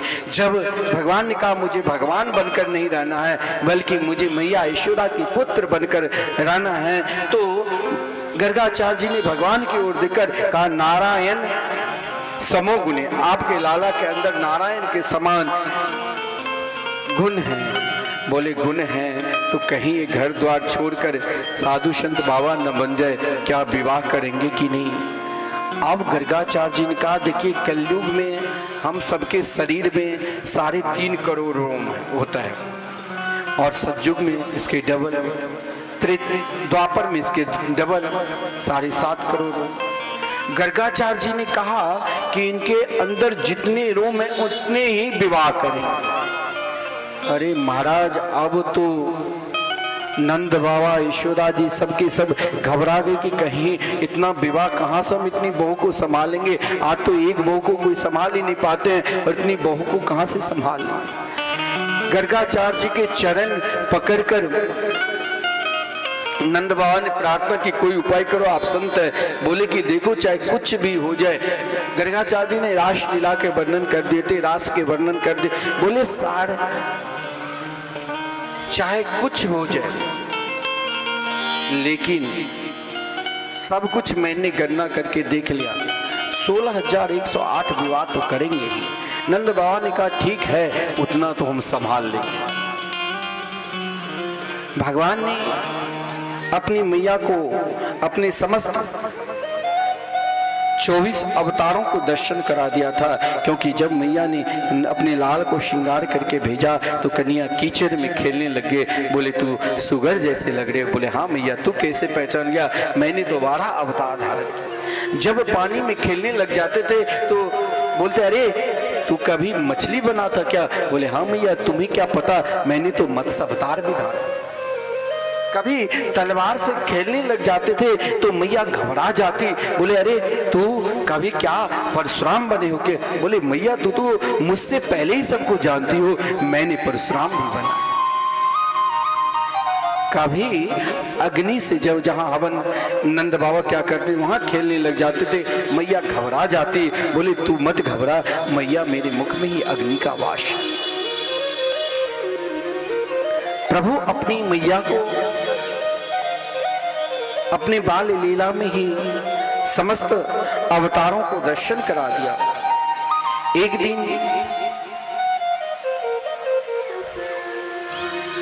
श्री कृष्ण खेल रहे थे, छोटे छोटे ग्वाल बाल उनके निकट आया, सभी को देखा दुबले पतले। तो महाराज कहा तुम सबके सब दुबले पतले क्यों हो। सबने कहा कन्हैया क्या बताऊं, मेरे घर में 1-2 गैया है, जो भी माखन पिलोती मेरी मैया सब कंस ले लेता है। भगवान ने कहा जब मैंने ब्रज में अवतार ले लिया फिर इन ब्रजवासियों के जीवन में कष्ट नहीं। बोले तो ठीक है अब हम लोग कोई योजना बना। भगवान अगर माखन चोरी किए, उन गोपियों के घर में जाकर माखन चोरी करते थे, माखन को चोरी नहीं करते, उनकी भाव को, उनकी चित्त को, उनकी प्रेम को चोरी करते थे। भगवान ने सर्वप्रथम कन्या ने अपने घर में चोरी करना प्रारंभ कर दिया कि मुझे नंबर 1 के चोर बनना है तो पहले घर से ही सीखना है। तो जब महाराज कभी कभी मैया जब सो जाती तो स्वयं कन्या जहाँ मटकी में माखन रखा है स्वयं लेकर खाने लग जाते। मैया डांटने लग जाती तो कहती अरे मैया तूने जो मेरे हाथ में सूर्यकांता नाम के मणि पहना दी जिसके जलन से मैंने मटकी में हाथ दे दिया, ये मटकी गिर गया तो मैं क्या करूं। कभी अपनी चाची के घर में जाकर बोलते देखो आज हमारे यहाँ हजारों साधु संत आए हैं, जरा आप अपने घर के माखन दो। उस सब के सब बैलगाड़ी में भरकर माखन कन्या के साथ भेजे देते। कन्या उन नन्हे नन्हे छोटे छोटे ग्वाल बालों को खिला। अरे ब्रज की तो ऐसे ऐसे ब्रजांगना है, ब्रज की गोपी है, कोई चोर को बुलाते। आप चोर को बुलाओगे, आप कथा सुनने के लिए आए हो तो अगर घर पर कोई नहीं है तो घर में ताला लगाकर कि चोर ना आ जाए। लेकिन ब्रजांगना ब्रज की गोपी जब कन्हैया को नहीं देखती तो तरसने लगी। एक बार क्या हुआ तो मैया यशोदा उंगली पकड़कर कन्हैया को ले जा रहे थे मंदिर। कभी कन्हैया गिर पड़ते तो कभी मैया के आंचल में छुप जाते तो कभी बाबा के कंधे पर बैठ जाते। उन दृश्य को देखने के लिए, उन रूप को देखने के लिए समस्त ब्रजांगनाएं ब्रज की गोपिकाएं अपने अपने घर से निकलकर उन रूप को देखने लगी। जब तक देखती नहीं तब तक चैन से नहीं रहती। क्या हुआ तो एक नई नई बहू आई, उसने देखा देखो यशोदा के लाल मात्र 2-2.5 साल की अति सुंदर, सभी को मोहित कर रहे हैं। उन ब्रजांगनाएं प्रभावती नाम की गोपी वो भी दर्शन करने के लिए दौड़ पड़ी। जब दर्शन करने के लिए दौड़ी तो उन गोपी की सास ने सोचा मैं तो बावरी हो ही चुकी हूं, कहीं यह भी ना बावरी हो जाए। वो गोपी एक नजर से कन्हैया की ओर दौड़ती हुई जा रही थी, लेकिन सास ने उनकी तुरंत सामने खड़ी हो गई और सास ने कही अरे बहुत बाबरी लाज न आबे तोय बदन काढ़ी ठारी भई का कहिए सब लोग मोई। अब तू तो समाज में मेरी नाक कटा दोगी। तो अभी अभी आई हो और अपनी घूंघट को उठाकर दौड़ती हुई भागती हुई तू जो यहाँ आ गई है तो क्या कहेंगे लोग मुझे। बहू कन्हैया की अनन्य भक्ता थी। सास, अब उनकी सास क्या क्या तो पीठ कन्हैया की ओर कर दी और मुख अपनी बहू की ओर, और बहू को दोनों हाथ से ऐसे ढक दिया कि कहीं देख ना ले, अगर ये भी देख लेगी तो बाबरी पागल हो जाएगी। बहू ने कहा अरे सास कैसी बाबा। एक महात्मा कहा करते थे सास को जानते हो सास किसे कहते हैं। मैंने कहा नहीं। बोले जो अपनी बहू को सांस ना लेने दे वो सास। मैंने कहा महाराज गलत बोल रहे हो, वो पहले की जवानी की बात थी जो बहू अपनी सास को सांस ना लेने दे। अब पलट दो, अब की जमाना नहीं है, अब तो ठिकाना लगा देगी अगर सांस नहीं लेने देंगे। वो तो पुरानी जवानी की बात है। अब वो बहू ने सोची कि मैं भी सास को जवाब दूं। तो बहू ने कहा कछु दोष नाही सास जी, नाम न धरही कोई, नंद नंदन को छोड़कर कौन निरखी मोय। अरे बाबरी पगली सास तू कैसी है, तुम मेरे को क्यों देख रही हो। तुम जैसे भाग्यहीन संसार में नहीं होंगे। सब नंद नंदन को देख रहे हैं और तू मेरे की ओर देख रही हो। अरे तो क्यों पावरी हो गई हो, मुझे कोई कुछ नहीं कहेंगे। लेकिन सास उसे पकड़कर दरवाजा में बंद कर दिया, बड़ा ताला लगा दिया। अब उन गोपी ने प्रतिज्ञा कर ली चाहे कुछ हो जाए मैं जरूर कन्हैया को बुलाऊंगा। रोज घर में माखन बिलो कर रखती थी। सुबह से लेकर शाम हो जाती थी, रात्रि को कृष्ण के लिए रोती रहती थी, हे श्याम सुंदर क्या आज आप नहीं आओगे? समस्त प्रजाएं बोलती, कभी मेरे घर में आज कन्हैया आकर माखन चोरी करके भाग गए, मैं पीछे पीछे भागती रही, वो रुके नहीं, और धूप को देखकर मैंने कहा, नीतम नीतम यदि नवनीतम, तूने कन्हैया माखन चोरी कर लिया तो कोई बात नहीं, लेकिन माखन से भी सुकोमल तुम्हारे चरणार भी। उन प्रभावती नाम की गोपी ने कहा कि एक क्षण के लिए अगर कन्हैया मेरे निकट आ जाते तो मैं जरूर उनके दर्शन के बहाना, मेरे हृदय में तो है ही, कुछ क्षण कुछ पल उनके साथ बिताती तो मैं यशोदा को बुलाना के बहाना लेकर जाऊं। उन प्रभावती नाम की गोपी ने नित्य माखन बिलोती थी और कृष्ण को पुकारती थी। देखिए, आज भी हमारे अंदर, उन गोपी की घर वृंदावन से दूर थी, आज भी हमारे अंदर वो भाव रहेगा। हम कहाँ, बेता गांव है ना, अपने गांव बेता में, और भाव है कि हमें भी कन्हैया को बुलाना है। अगर आपके पास माखन है, माखन यानी आपके चित्त उन प्रेम में डूबे हुए, वो चित्तचोर जरूर आपके यहाँ भी माखन चोरी करके चले जाएंगे। वो चित्त को चुराते हैं, लेकिन आपके चित्त माखन की तरह पवित्र होना चाहिए। वो तो महाराज जब गजेंद्र ने पुकारा तो दौड़ते हुए आ गए, द्रौपदी ने जब पुकारी तो भगवान दौड़ते हुए चले आए। वो तो अगर आपके हृदय में भाव है तो वो दौड़ते हुए आपके घर में भी आकर आपके माखन को चोरी करके लेकर चले जाएंगे। लेकिन भाव अपने चित्त को उन प्रभावती गोपी की तरह बनाना होगा और पुकारना होगा। हम सबको पुकारना होगा, और किसे पुकार कर बुलाना है? दुनिया को नहीं, कन्हैया को। और यही कहना है, एक दिन मेरे घर आ जाना, आ जाना, मेरा भी माखन तुम खा जाना। एक दिन मेरे घर आ जाना, आ जाना, मेरा भी माखन तुम खा जाना, मेरा भी माखन तुम खा जाना। एक दिन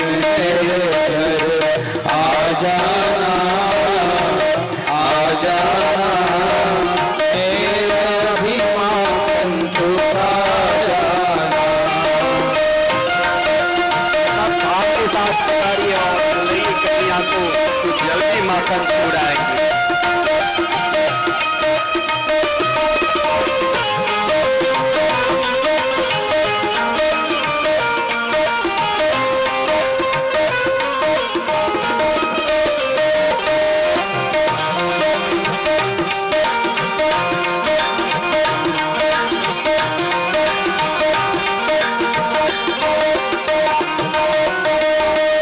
वृंदावन से मेरा घर है बड़ी दूर, वृंदावन से मेरा घर है बड़ी दूर, वृंदावन से मेरा घर है बड़ी दूर, वृंदावन से मेरा घर है बड़ी दूर। फिर भी बंसी वाले को मैं आना करूं, फिर भी बंसी वाले को मैं आना करूं। सावरी देखो सावरी सूरत या दिखा जाना, मेरा भी माखन तुम खा जाना, मेरा भी माखन तुम खा जाना। एक दिन मेरे घर आ जाना, आ जाना, मेरा भी माखन तुम खा जाना, मेरा भी माखन तुम खा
बिगड़ी बनाता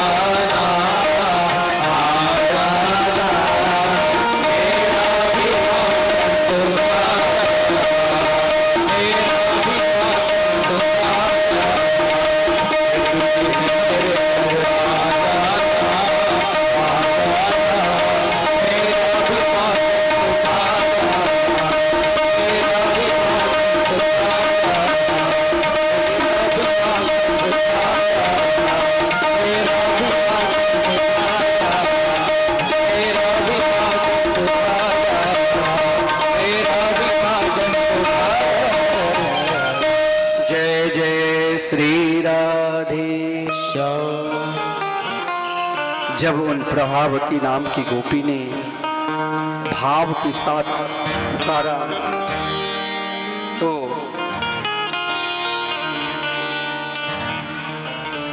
आज कन्हैया अपने ग्वाल वालों से कहा कि आज तो मुझे जाना होगा। बोले तू जानबूझकर जा रहे हो? वो तो आज पकड़कर जरूर मैया यशोदा के पास ले जाएगी।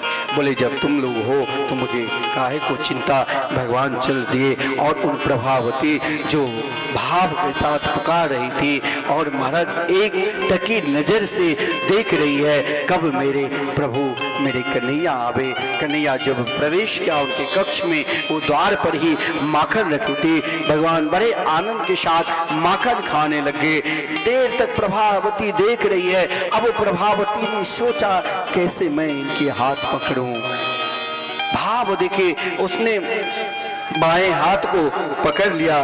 कन्हैया ने कहा अरे बावरी तू कौन है? बोले आज मैं मैया यशोदा के पास पकड़कर जरूर ले जाऊंगी, क्योंकि मैया यशोदा कभी मेरी बात मानी ही नहीं। मैया यशोदा के पास जब भी मैं कभी गई तो उसने कहा पहले पकड़ कर लाओ, आज मैंने रंगे हाथ पकड़ कर ले जाऊं। कन्हैया ने बहुत विनती की लेकिन प्रभावती नहीं मानी। और नई बहू आई थी, घूंघट में चलती थी। महाराज कन्हैया के हाथ पकड़ लिया, पीछे पीछे हजारों ग्वाल वाल साथ में कि 2-4 डंडा जिमा दो कन्हैया। बोले नहीं नहीं, एक जैसे मैं इशारा करूं वैसे ही करना। कन्हैया ने कहा अरे प्रभावती जैसे तू हृदय से कठोर हो ना, वैसे तू बाहर से भी कठोर हो। अब मेरे हाथ दर्द करने लगे, अब तू दूसरा हाथ पकड़ ले। प्रभावती के हृदय दया से भाव से भर गई। उनके उद्देश्य ही नहीं था ऐसी भाव। कन्हैया के हाथ ज्यों ही दूसरे हाथ पकड़ने की कोशिश की, उसने उनके देवर के हाथ पकड़वा दिया। और दौड़ते हुए कन्हैया अपनी मैया के पास जाकर कहा अरे मैया मुझे भूख लगी है। मैया यशोदा ने अपने लाल को गोद में बिठाकर माखन खिलाने लगे। उसी समय प्रभावती चिल्लाती हुई बोली अरे यशोदा देख, आज मैंने तेरे लाल को रंगे हाथ पकड़ लिया। कन्हैया ने कहा देख मैया मैं तेरे गोद में हूँ और ये बाबरी क्या बोल रही है कि मैंने तेरे लाला को आज पकड़ कर लाई। तू देख ले आज प्रत्यक्ष प्रमाण। मैया यशोदा दरवाजा खोलती है और मैया यशोदा जो ही दरवाजा खोला तो प्रभावती गोपी को देखकर कहा अरे बाबरी तू कहीं अंधी तो नहीं है, जरा घूंघट हटाओ। यहाँ कोई नहीं है। घूंघट हटाई तो देखती है सामने अपने देवर को। अब तो काटो तो खून नहीं। अरे मैंने तो यशोदा के लाल को पकड़ा और ये कहाँ से आ गया? उनके देवर कन्हैया के ही मित्र सखा। बोले तो क्यों आए हो ये पहले बताओ। बोले चलो यशोदा के पास ले जाकर तेरे को माखन खिलाओ। यशोदा ने कहा लाला तुम माखन खा। अब वो बेचारी क्यों बैठेगी, वो फिर घूंघट में जाने लगे। कन्हैया दौड़ कर गए और उसकी वस्त्र को पकड़ कर कहा देख ले, अब तूने दोबारा मेरे को पकड़ने की कोशिश किया ना, इस बार तो देवर के हाथ पकड़वा दिया, अगली बार तेरी कसम तेरे पति का ही हाथ पकड़वा दिया। इस प्रकार प्रभु उन गोपियों के माखन चोरी के माध्यम से आनंद प्रदान करते हैं। उन गोपियों के हृदय में भाव एक ही, जब भी कभी ब्रजांगना ब्रज की गोपिकाएं, गोपी वही है। गोपी कोई साधारण नहीं है। गोपी शब्द का अर्थ ही है, गोपी कोई स्त्री पुरुष का भाव नहीं है। गोपी शब्द का अर्थ है गोभी इंद्रिय कृष्ण रसम पिबती इति गोपी, जिसने अपने समस्त इंद्रियों के द्वारा एकमात्र भगवान के नाम रूप लीला धाम की रसास्वादन करे, वही गोपी है। उन गोपियों की इच्छा, उन गोपियों की लालसा हम इच्छा प्रकट करते हैं। हम भी लालसा करते हैं कि हम भी वृंदावन जाए। वृंदावन हर व्यक्ति को एक बार जरूर जाना चाहिए। इन भारत वर्ष में जिसने जन्म लिया है उन हर प्राणी को एक बार जरूर वृंदावन जाना चाहिए। वृंदावन, वृंदावन। उन गोपियों ने कन्या के दर्शन की इच्छा लेकर आज एक गोपी नहीं, झुंड की झुंड ब्रजांगनाएं एक मात्र उल्हाना बहाना लेकर सब के सब एक साथ यशोदा के पास गए।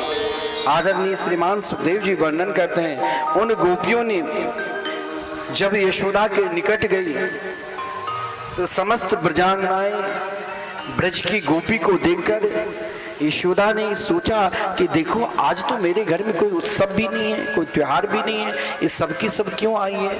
आई हो तो स्वागत करना है। लेकिन कन्हैया जान गए, कन्हैया उन गोपियों को देखकर ये सब की सब कहीं मैया को उल्हाना न सुनावे, तो आज मैया की पल्लू अचला को पकड़कर छोप गए। आदरणीय श्रीमान सुखदेव जी वर्णन करते हैं, जिनके डर से सूर्य चंद्र भी भयभीत रहते, आज उन गोपियों के डर से मैया के आंचल पकड़कर छुपे हुए हैं, कहीं देखे नहीं। और उन गोपियों ने कहा, अरे यशोदा जरा अपने लाल को दिखाओ। बार बार यशोदा लाला को गोद में बिठाने की कोशिश करती है, लाला और छुप जाते हैं। आदरणीय श्रीमान सुखदेव जी ने कहा, उन गोपियों ने अलग अलग प्रकार के यशोदा को उल्हाना दी। देखो यशोदा, ये जो तेरे लाला है, बत्सान मंचन कुचित समय क्रोश सम जात हास अस्तेयम स्यादवत्यथ दधीपय कल्पिते अस्तेयोगे। अरे यशोदा, ये जो आपके लाला है बहुत उद्यमी है। बोले क्या करते हैं? बोले रोज प्रातः काल जाकर गैया दूनी की समय, अगर प्रातः काल 6 बजे है तो ये 5 बजे पहुंच जाते हैं और बछड़ा को खोलकर चले आते हैं। जब मैं गाय दूनी के लिए जाती हूँ तो बछड़ा गैया दो लत्ती चलाकर मेरी दोनी को भी तोड़ देते हैं। अब मैं क्या करूं? मानो उन गोपियों की उल्हाना केवल बहाना है, उसका भाव ये नहीं है जो कन्हैया बछड़ा को खोलकर चले आते। जरूर आएंगे, क्योंकि हम सब जीवात्मा ही बचे न, और लोग उनमें पागल बन जाते हैं कि हम सुंदर लगे। अरे जिनकी सुंदरता के लिए हम गान कर रहे हैं, उनकी ओर हम, वो कितनी सुंदर होंगे। उन गोपियों ने उनकी सुंदरता में ऐसे खो गए, सब यशोदा जी को अपने अपने भाव के साथ उल्हाना दे रहे हैं। हमारे ब्रजवासी जो गोपाल जी आए ना, जहाँ की कथा होती है, वो इस भाव को कहते महाराज थोड़ी देर वो रासा चार्जर राशिला बोलते कि हम जरा सा इन भाव को बतावे। अब वो महाराज समस्त ग्वाल बाल जब गोपियों के घर में माखन चोरी करने के लिए जाते हैं और साथ में श्री कृष्ण, लेकिन उनके सबसे प्रिय सखा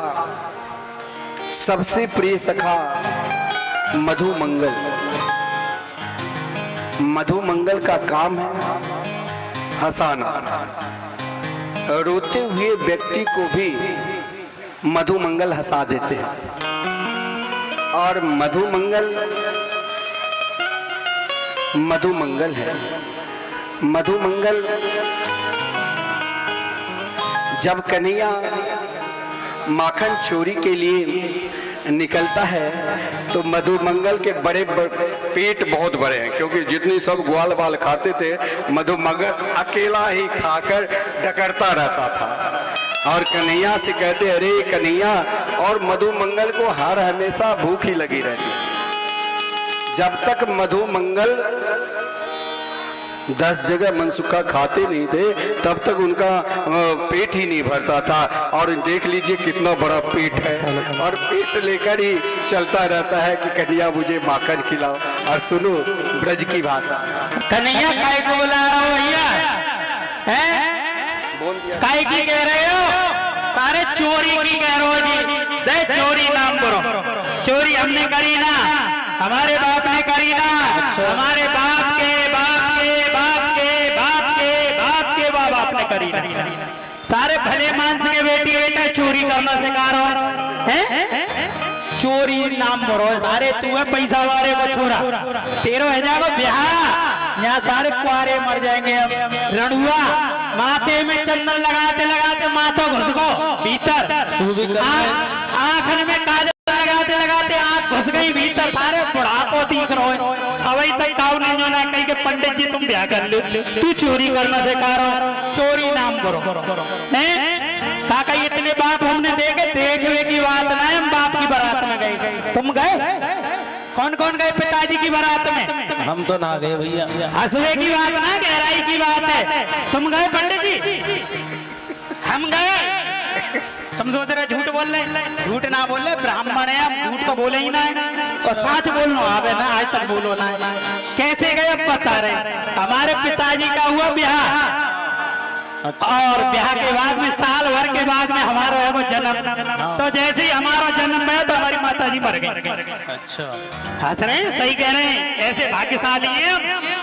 हाँ, तो मर गई। अब घर वाले सब परेशान हैं। पंडित जी के भैया यहाँ को लालन पालन कौन करेगो? तो पंडित जी के कहवे पे हमारे पिताजी हमारे लिए नई मम्मी लेने गए। तो हम घोड़ी पे बैठ के गए। मम्मी ये देख रहे, तुम गए? कोई ना गए। सारे हमारे चोरी मत करे। हाँ, इधर आ जाओ, इधर आ। चोरी करनो नाम बुरो है। कैसी चोरी? पाई पैसा की चोरी। भुज्जा खाऊ सेठ के घर में।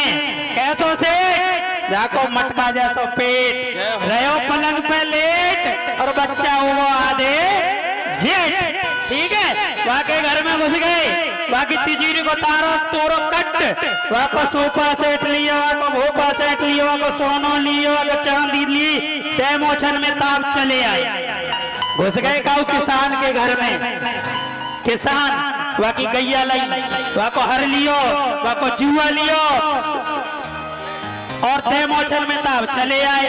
घुस गए बाबा के घर में।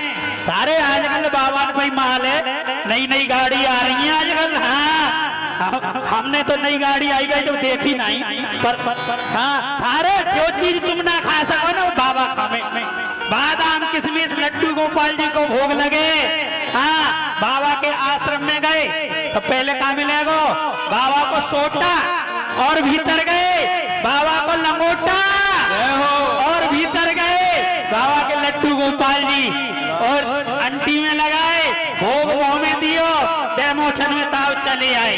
पतो नहीं पड़ी तो माल हमारो और हमारे बाप को पतो पड़ जाए ना, तो वो हमें राजा कंस के सिपाही हाथन में लगा ले हथकड़ी, और हम ले जाए कहाँ? आना फ्री, जाना फ्री, और मर जाए तो कफन फ्री। सारे सब फ्री मिले, हमारी चोरी नहीं करेंगे। चलोगे? नहीं मानोगे? अरे ये तो चोरी की कह रहा है। तो चलो तुम गुरु, हम चेला, जन्म जन्म को मेला लगे पैसा ना ढेला। पंडित जी कहाँ?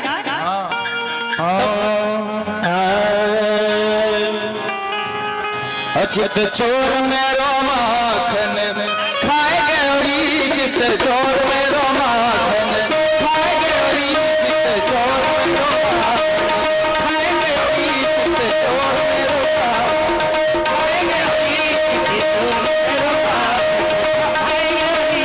ऐसे ही थोड़ा हाथ से तालियों के साथ सभी गाएं। चित चोर मेरो, चित चोर मेरो, चित चोर मेरो माखन खाए गौरी, चित चोर खाए गयो, खाए गयो, खाए गौरी, खाए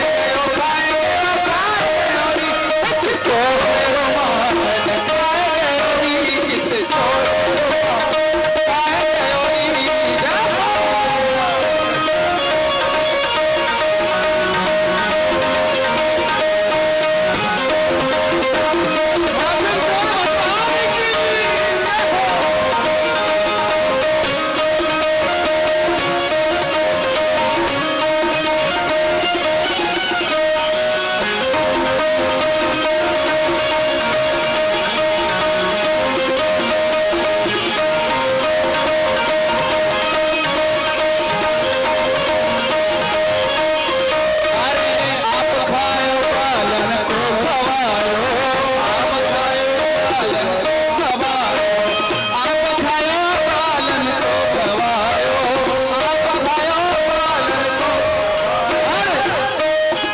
अरे माखन को, अरे माखन को, अरे माखन को लुढ़काए गयोरिया, माखन को लुढ़काए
आज बहुत सुंदर दिव्य भागवत कथा के माध्यम से आप सब ब्रज की सुंदर दिव्य माखन चोरी लीला की दिव्य झांकी भी दर्शन की। आज गिरिराज पूजन के भी आप विलक्षण दर्शन करेंगे। आज साक्षात भगवान गिरिराज पर्वत को किस प्रकार अपनी कनिष्का उंगली पे 7 दिन 7 रात्रि तक रखे, आज आप विलक्षण गिरिराज पूजन के दर्शन करेंगे। अब आप सब शांति पूर्वक बैठ जाइए। आइए 2 बार हम सब भगवान के नाम से कीर्तन करते हैं। राधे कृष्णा राधे कृष्णा कृष्णा कृष्णा राधे राधे राधे श्यामा राधे श्यामा राधे कृष्णा राधे कृष्णा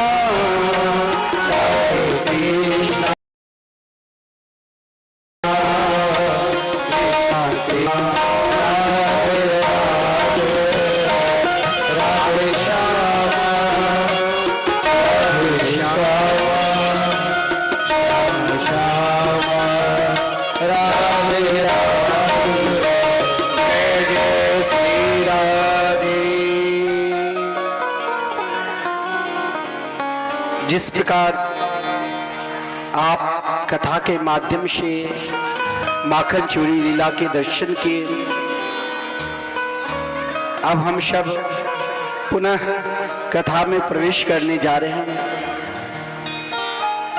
भगवान ने उन गोपियों ने जब उलाना दिया तो मैया यशोदा ने कन्या को कान पकड़ ली कि तूने चोरी की। कन्या ने कहा मैंने चोरी नहीं की, सबके सब झूठ बोल रहे हैं। उन गोपियों ने कहा, जब मैया ने कान पकड़ ली, आदरणीय श्रीमान सुखदेव जी ने कहा देखो ब्रह्मा शंकर इंद्रादि देवता की शक्ति नहीं, अगर शक्ति है तो एक वात्सल में माँ यशोदा की। भगवान ने ग्वाल वालों के साथ खेलने के लिए गए ब्रह्मांड घाट।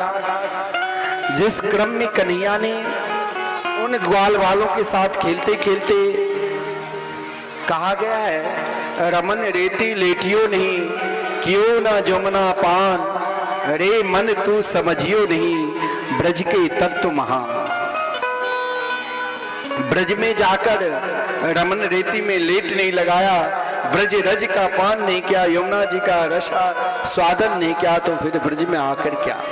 जिस मिट्टी को, जिस ब्रज रज को स्वयं कन्हैया ने खाया, उन ग्वाल वालों ने कन्हैया को पकड़कर मैया यशोदा के पास ले गए। अरे मैया तेरे लाला ने माटी खाई। मैया यशोदा ने कन्हैया से कहा अरे तू आजकल बहुत उद्यम करने लगी, तो क्या? अरे उद्यमी, अरे मरकट के यार, तूने मिट्टी खाई।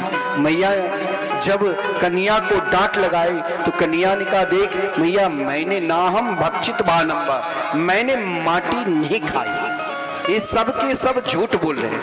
अगर विश्वास नहीं है तो ये देख मेरा मुख। मैया के सामने अपना मुख खोलकर 3 वर्ष के कन्हैया समस्त ब्रह्मांड को दर्शन करा दिया। स्वयं मैया भी अपने आप को कन्हैया के मुख में देखा। मैया को लगा कि मेरे लाला तो साक्षात भगवान है, मैंने गलती की पुत्र बनाकर।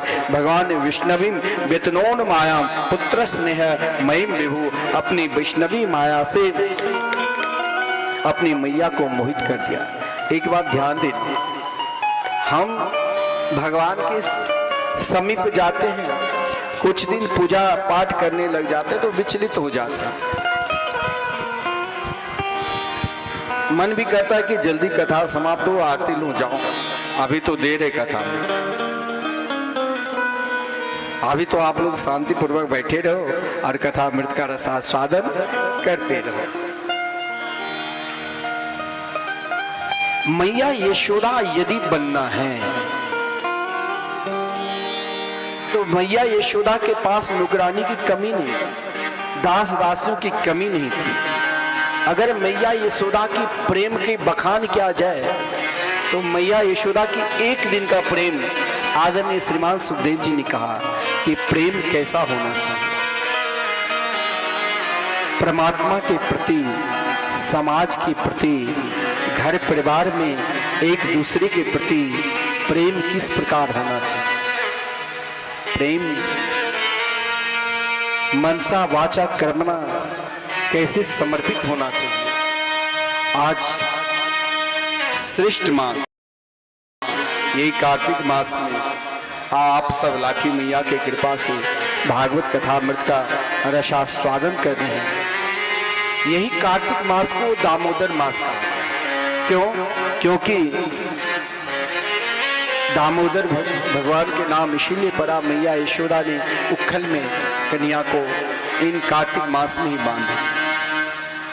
आदरणीय श्रीमान सुखदेव जी वर्णन कर रहे हैं कि मैया यशोदा प्रातः काल के बेला में से लेकर रात्रि तक अपनी लाल कन्या को कैसे किस प्रकार वात्सल्यमयी माता यशोदा प्रेम करती थी। जरा उनकी प्रेम का वर्णन से। एकदा गृहदासीसु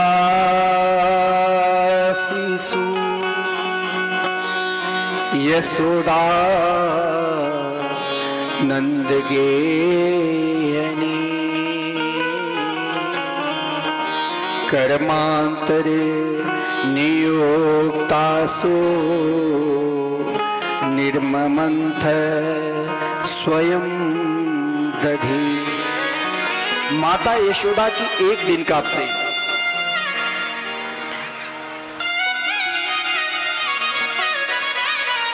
माता यशोदा की प्रेम का भाव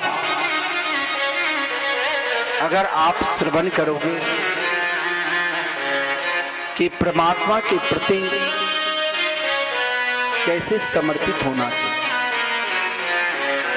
भगवान से किस प्रकार प्रेम करना चाहिए, आज स्वयं श्री कृष्ण की माता यशोदा ने दिखाया। आज रात्रि के समय कन्हैया बहुत उद्यम मचाए, कभी चंदा के लिए मचलने लग जाते थे, तो कभी खिलौना के लिए मचलने लग जाते थे, और उधम मचाते मचाते आज मैया के गोद में ही सो गए। और मैया ने देखा कि अपने लाल को प्रातः काल की बेला में बिल्कुल ताजे माखन खिलाते हैं। आज मैया अपने लाल को गोद में लेकर हृदय से लगाकर सो गए। एकाएक रात्रि में 12 बजे के बाद ध्यान आए, ब्रह्म मुहूर्त में जल्दी जल्दी मैया यशोदा प्रातः काल ब्रह्म मुहूर्त के बेला में उठकर माखन बिलोने लग गई। विशाल मटका और एक मन उसमें दही अटता था, और उस माखन को दही की गरगराहट से जो तरंग निकल रही थी, जो स्वर निकल रहा था, मानो आकाश में देवताओं को भी पवित्र करने वाले स्वर। माता यशोदा की प्रेम देखो, प्रेम कैसा होना चाहिए, समर्पित भाव कैसा होना चाहिए। आज माता यशोदा जब माखन बिलो रही थी, कन्हैया पल्ला में सो रहे थे, तो मैया यशोदा आज मनसा वाचा और कर्मणा, मन से कभी कभी मन करता है, मन बहुत विचलित हो जाता है, मन उदास हो जाता है, मन सोचता है कहां जाऊं कहां नहीं जाऊं, क्या करूं क्या नहीं करूं। लेकिन जब मन विचलित हो जाए, जब मन उदास हो जाए, जब इच्छा हो रोने के लिए, तो भगवान की याद कर। आज माता यशोदा यही कार्तिक माह में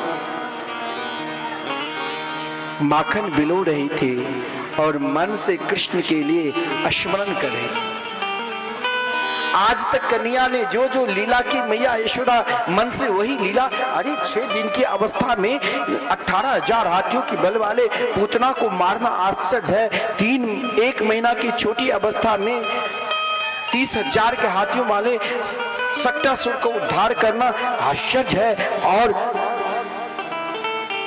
3 महीना की छोटी अवस्था में 60,000 हाथियों के बल वाले तृणावर्त को उद्धार करना आश्चर्य। मैया ने आज तक कन्या ने जो जो लीला की और जिन जिन गोपियों के घर में माखन चुराए उनकी याद कर रही है मन से।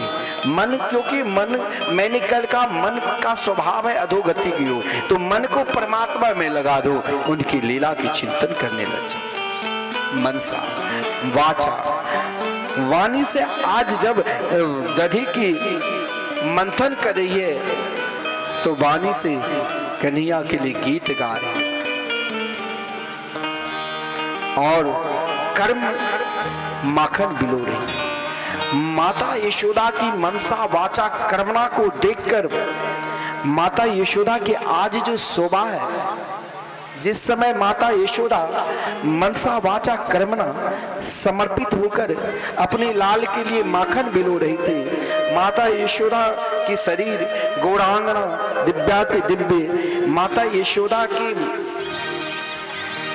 माखन बिलोने से तनिक परिश्रम हुआ, जिस परिश्रम के कारण उनके मुखार बिंद पर पसीना की बूंद एक एक मोती की तरह लग रही, मानो किसी देवांगनाएं ने आकर मैया यशोदा को श्रृंगार करके चली। माता यशोदा रेशम के वस्त्र पहनकर भगवान की सेवा में जब जाना चाहिए तो पवित्रता लेकर शुद्ध वस्त्र पहनकर, माता यशोदा अपने बाल में फूल, सुंदर गजरा फूल लगाई हुई थी और माता यशोदा के कान में बड़े बड़े कुंडल और दही बिलो रही थी।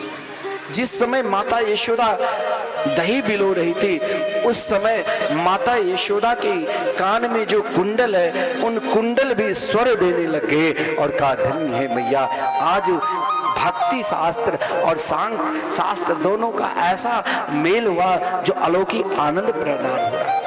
माता यशोदा के मस्तक पे जो फूल लगा हुआ था बाल में, वो फूल भी सोचा ऐसी माँ की प्रेम में मस्तक पर शोभा नहीं, इनके चरण पर रहना चाहिए। सभी का एक ही व्यवधान ये रही है, ऐसा करूं कि मैया यशोदा की मनसा वाचा कर्मणा फल एक ही जगह आ जाए। तो कन्या ने उन्हें रही को पकड़ लिया। जो ही रही को पकड़ा, मैया यशोदा की नजर अपनी नन्ही से छोटे से लाल के ऊपर पड़ी और अपने लाल को गोद में बिठा लिया।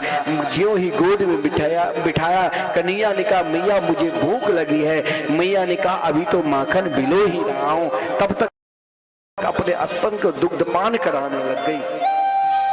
कन्या जिस समय मैया के दुग्धपान कर रहे हैं उस समय मैया से कहा देख मैया, इस संसार में सबसे प्रिय तेरे लिए कौन है? मैया ने कहा इस संसार में सबसे अधिक प्रिय मेरे लाल मेरी कन्या है। लेकिन उसी समय देखिए ब्रज वृंदावन में जो भी कुछ है वो सब महापुरुष जब अनेक जन्म तक भजन पूजन तप किए तब ब्रज में किसी न किसी रूप में जन्म लिया। एक पद्मगंधा नाम की गौ की दूध जो आग पर चढ़ा हुआ था, आज उन दूध के अंदर भी एक विचार आया, क्योंकि कहा गया है वृंदावन से यत् किंचित तृणगुल्मादिकम अपि, वृंदावन में जो घास है पात घास भी स्वयं उद्धव जी ने कहा था कि मुझे वृंदावन की घास खाना, लता पता सब नित्य है, ठाकुर जी की सेवा के लिए उपस्थित है। एक बार क्या हुआ तो एक बार एक लखारा लकड़ी काटने के लिए एक बन गए बिहार में, जहां वो लकड़हारा लकड़ी को काट रहा था तो लकड़ी को काटते काटते आधा जो ही काटा वृक्ष को तो उसे रक्त निकलने लग गया। अब वो लकड़ी काटने वाले घबरा गए, लेकिन वृक्ष से एक महात्मा ने कहा भैया तूने क्या ये कर दिया? मैं तो वृक्ष इसीलिए बनकर रहा कि मुझे वृंदावन छोड़कर कहीं जाना ना पड़े। हम तो वृक्ष बनकर कन्या की उन लीला के याद करते थे, तूने गलती कर दिया। उन लकहारा लकड़ी काटने वाला डर गया। लकड़ी काटने वाला ने कहा महाराज क्षमा कर दो। बोले अब तो तू मुझे पूरा ही काट दो, लेकिन सावन आने वाले हैं, मुझे ब्रज की घर घर में इन लकड़ी को बांट देना और ब्रजवासी इनको झूला बनाकर अपने लाल को बैठाएंगे। हो सकता है कहीं मेरे प्रिया प्रीतम मेरे कन्हैया भी इस झूला पर बैठकर झूलने लग जाए। बस हमारी एक ही इच्छा है, एक ही कामना है। तो ब्रज में जो भी कुछ है वो सब के सब नित्य है। आज उन गौ की दूध ने, जो पद्मगंधा नाम की गौ जिसके दूध स्वयं कन्हैया पीते थे, उन पद्मगंधा नाम की गौ की दूध को स्वयं मैया यशोदा गर्म करती थी और तब माखन भिगोकर कन्हैया को माखन खिलाती थी। आज उन गौ के दूध भी अपने मन में विचार किया कि अपने जीवन को अगर भगवान के चरणार बिंद में मेरा जीवन समर्पित नहीं हुआ तो ये जीवन व्यर्थ है। इससे बढ़िया तो स्वयं को डूबकर मर क्यों ना जाओ, इस आग में कूद क्यों ना जाओ। दूध में आया जोर से उफान, एक दासी दौड़ती हुई गई नुकरानी, यशोदा से कहा पद्मगंधा नाम के दूध में उफान आ गई। यशोदा दौड़ती हुई पूत को वहीं रख दिया, दूध को संभालने के लिए गई। तब तक कन्हैया ने एक लीला छोटे से बालक खेलते खेलते अगर नाराज भी हो जाते हैं तो माता को बहुत प्रसन्नता होती है, उसकी मुस्कान भी और उसकी नाराज भी माता को हंसा। कन्हैया ने आज एक क्षण के लिए छोटे से मात्र 3.5 वर्ष की अवस्था और क्रोध क्या देखने लायक था। यशोदा गई दूध संभालने के लिए, तब तक कन्हैया ने एक लोढ़ा मसाला पीसने वाले पत्थर के टुकड़ा लिया और यशोदा जो माखन भिगो रही थी उनकी ददिया सास की समय की, और जोर से धड़ाम से पत्थर के टुकड़ा फेंक दिया। जो ही फेंका वो माखन सबके सब बिखर गए। कन्हैया बुलाने लगे, अरे बंदर आओ, तूने रामा अवतार में बहुत सेवा की। वृंदावन में बंदरों की सेवा भी बहुत उत्तम सेवा माना। बंदरों को, सखाओं को, सबको खिलाने लगे। इधर मैया जब दूध जब मैया गई तो दूध लज्जित होकर शांत हो गई कि देखो मैं कितना अधिक स्वार्थी हूँ, जो कन्हैया को गोद में लेकर मैया प्रेम करती थी और मैंने अपने स्वार्थ के कारण मैया को बुला लिया। मैया दूध को संभाल कर पूत को संभालने के लिए गई, तब तक पूत ने तो एक लीला कर दिया, मटकी को फोड़ दी और मटकी को फोड़कर बंदरों को भी खिला रहे और उखल पर बैठ गए। मैया को देखा अभी इतना छोटा, इतना क्रोध, लेकिन उखल पर बैठकर मैया ने सोचा कि अभी से ये खल की सहारा लिया, आज मैं खल से ही बांधू, ये उखल से ही बांधू। मैया ने मन में ऐसा संकल्प ले लिया और एक चांदी की छड़ी लेकर कन्हैया के पीछे पीछे चल। अब कन्हैया भाग रहे, मैया थक गई। मैया थक कर कभी कभी बैठ जाती थी। कन्हैया ने कहा आओ मैया पकड़ लो, पहले छड़ी फेंको तब मुझे तो। अब मैया ने कहा अब मैं तुम्हें बांधूंगी नहीं, गोद में बैठाऊंगी। कहा ठीक है पहले छड़ी फेंक। मैया ने जो ही छड़ी फेंकी, छड़ी क्या है, वासना के प्रतीक। जब तक मेरे अंदर वासना है, इच्छा है, हम परमात्मा के निकट भी रहकर उनके समीप नहीं जा सकते हैं। तो वासना रूपी छड़ी को जो ही मैया ने फेंक दी, कन्हैया मैया के गोद में बैठ गए। मैया ने कन्हैया को कहा आज मैं तो इस उखल से बांधूंगी। मैया ने कौन सी रस्सी से बांधा, तो पहले माता लोग बाल में रेशम की रस्सी से बाल बांधती थी। उन रेशम की रस्सी मैया बाल से खोलकर कन्हैया को बांधने लग गई, लेकिन कन्हैया को जो ही बांधने की कोशिश की 2 अंगुली छोड़। समस्त गोपियों ने अपना अपना जिसके पास जो भी रस्सी थी दे दिया, लेकिन बंधन में नहीं आए। यहाँ 2 अंगुली छोटी पड़ी। अब मैया घबरा गई। मैया प्रातः काल से संध्या समय हो गई, कन्हैया बंधन में नहीं आ रहे थे। बंधन में कारण है क्योंकि यहाँ ऐश्वर्य और प्रेम में लड़ाई हुआ। ऐश्वर्य कहा कि मैं बांध कर छोड़ूंगा, प्रेम ने कहा तू हट जा। यहाँ प्रेम ने कहा यहाँ प्रेम है मैं बांध कर रहूंगी, ऐश्वर्य ने कहा मैं बांधने नहीं दूंगा। तो रस्सी में कहा गया है कि अदिति और कश्यप छुप गए ताकि मैं अपने बामन को नहीं बांधने दूं। लेकिन जहां प्रेम है वहां ऐश्वर्य क्या बिगाड़ पाएगा। मैया ने थक गई, तो स्वयं रास राजेश्वरी राधा रानी ने ललिता सखी से कहे, अरे ये वस्त्र लो, जब तक मेरे वस्त्र कृपा नाम की वस्त्र दे। कृपा नाम की वस्त्र को लेकर जब ललिता सखी आए, उस वस्त्र को रस्सी बनाकर मैया ने बांधा। कृपया सिद्ध 100 बंधने, कृपा नाम की रस्सी से भगवान ने बंधन को स्वीकार किया। और जब बंधन को स्वीकार किया, यानी 2 उंगली छोटी होने का कारण यही है, जब हम परिश्रम करेंगे तभी परमात्मा मेरे ऊपर कृपा करेंगे। कृपया सिद्ध 100 बंधने, जब बंधन को स्वीकार किया। देखिए भगवान अगर बंधन में भी आते हैं तो जन्मों से बंधन में जो प्राणी पड़े हैं उसके मुक्ति कर देते हैं। एक बार कुबेर के पुत्र नल कुबर और मणिग्रीव, जिसने महाअभिमानी महाअहंकारी कामी था। मैंने कहा विद्या रूप महत्कुल धन यौवन अभिमान सद कंटक देखे जहां रहत न भक्ति निदा। विद्या के अभिमान में आकर, धन के अभिमान में आकर कुछ अप्सराओं को साथ में लेकर निर्वस्त्र मंदाकिनी नदी में स्नान करे। देवर्षि नारद जी वीणा बजाते हुए जब आया, सब अप्सराएं तो वस्त्र पहन ली, लेकिन ये दोनों पागल की तरह और मजाक करने लगे। देवर्षि नारद जी ने कहा कि इनके जीवन में दरिद्रता रूपी अंजल क्यों नहीं लगा दूं। देवर्षि नारद जी ने उन्हें वृक्ष होने का श्राप दे दिया। नलकुबर और मणिग्रीव को दोनों चरण पकड़कर रुदन करने लगे। बोले अब तो तुम्हें वृक्ष बनना ही पड़ेगा, लेकिन जाओ तो नंद बाबा के आंगन में वृक्ष बनकर रहोगे। और जिस दिन मैया यशोदा ने कन्हैया को उखल में बांध देगा, उसी दिन तुम दोनों का उद्धार होगा। आज वही नलकुबर भगवान बंधन को स्वीकार करके ग्वाल वालों के साथ खेलते खेलते वो जुड़वा वृक्ष जो यमलार्जुन के वृक्ष था, जो वर्षों से प्रतीक्षा कर रहे थे 28वां द्वापर की, जिसमें भगवान अवतार लेंगे। आज महाराज वर्षों से जब वृक्ष बना हुआ था, लेकिन आज कन्या खेलते खेलते उन जुड़वा वृक्ष में उखल को फंसा दिया। और जो ही फंसा, धाम से वृक्ष गिरे। वृक्ष की आवाज इस समय लगा नलकुबर और मणिग्रीव को सुनाई दी। नलकुबर और मणिग्रीव उन वृक्ष से 2 महापुरुष निकले और भगवान की स्तुति की। बानी गुणानु कथने श्रवणो कथाया, हस्तो च कर्मण सुमनस तब पादयोर्न,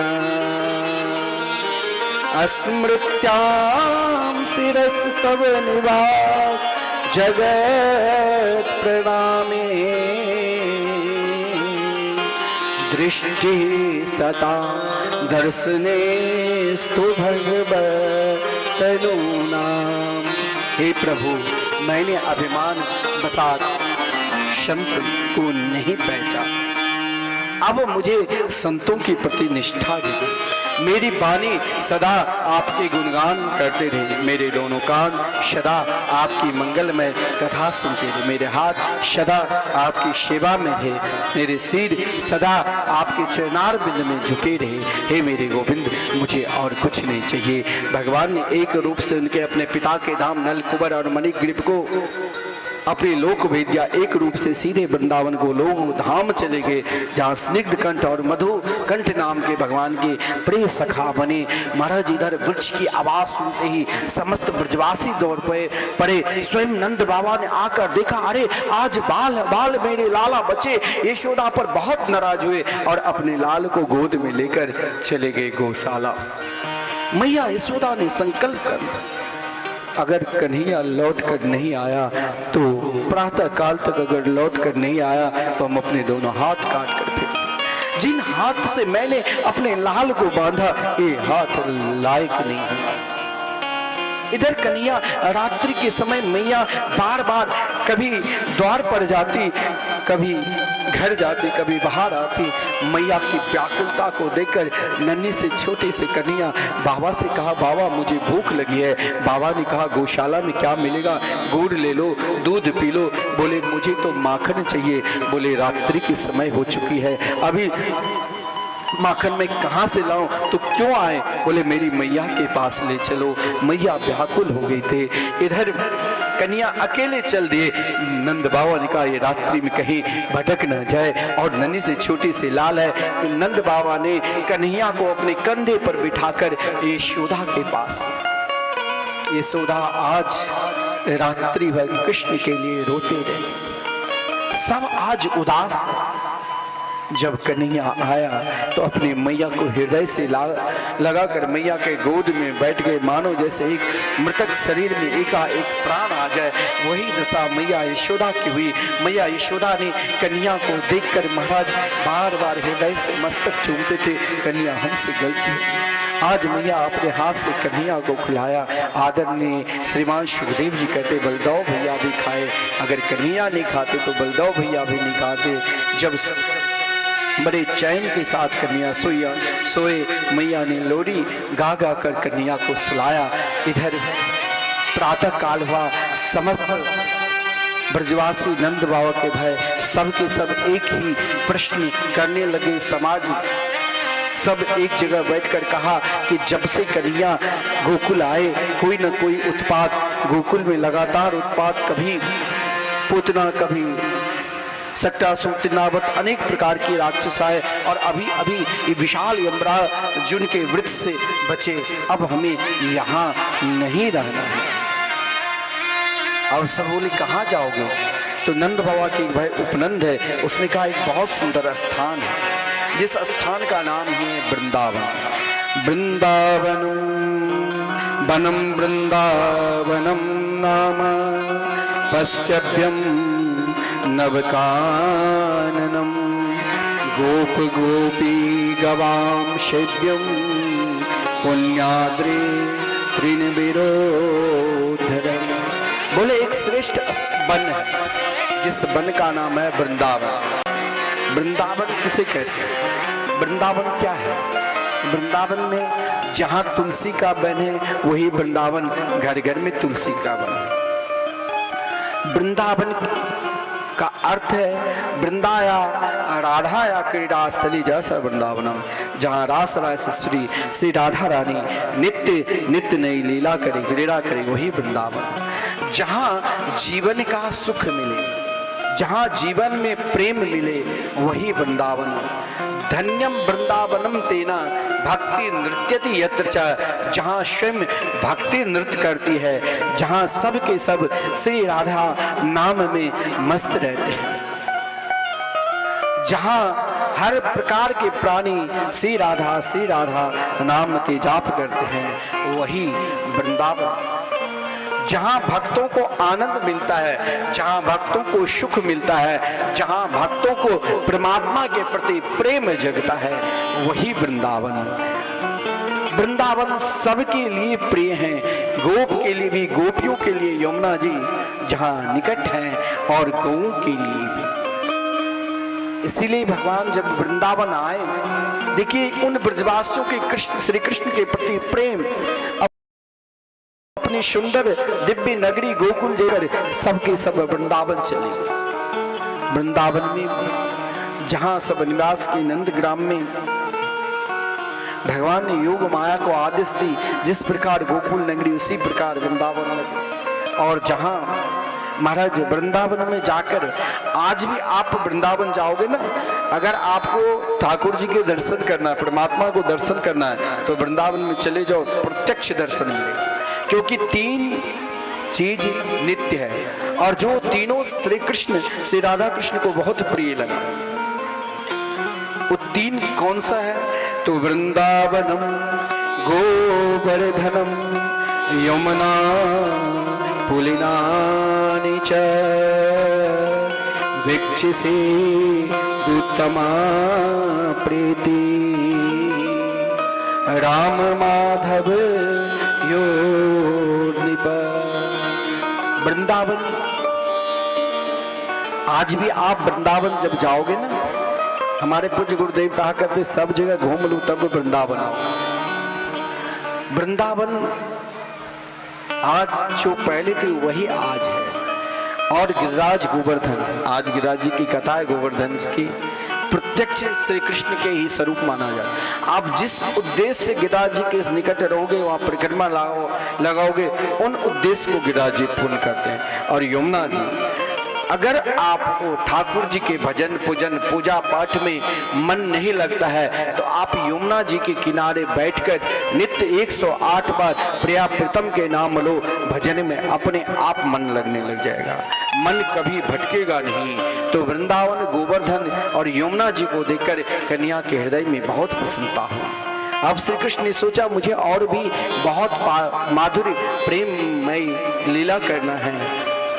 नंदगांव और बरसाने दोनों नजदीक थे। नंद बाबा के मित्र बृषभान बाबा, यशोदा जी की सहेली माता कीर्ति और श्री कृष्ण की प्रिया शक्ति आह्लादनी शक्ति श्री रास रासेश्वरी श्री राधा रानी।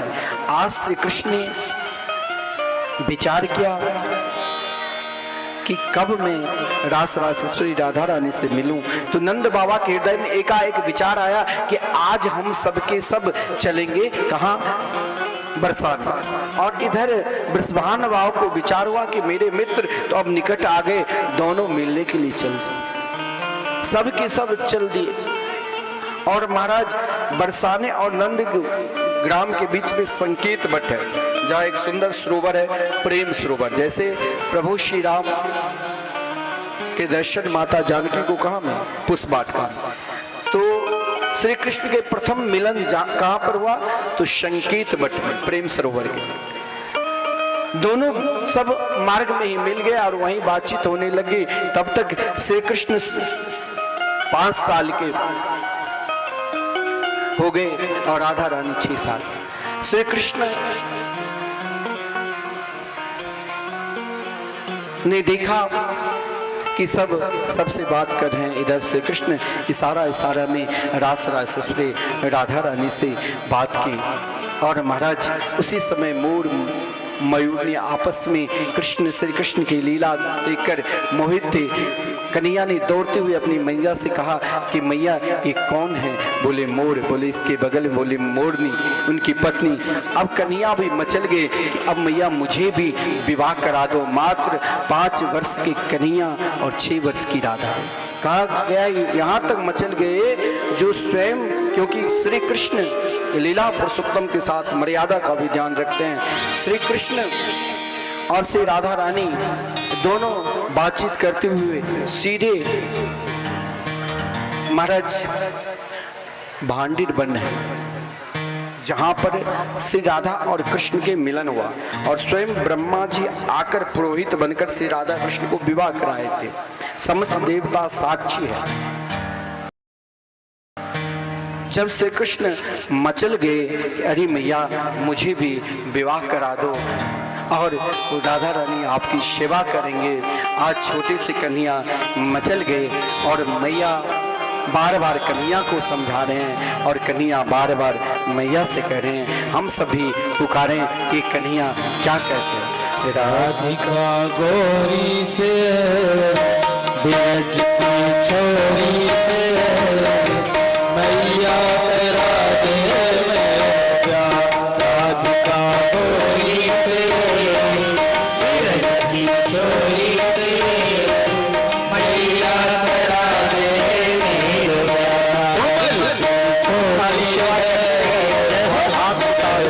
छोटी है कैसे राज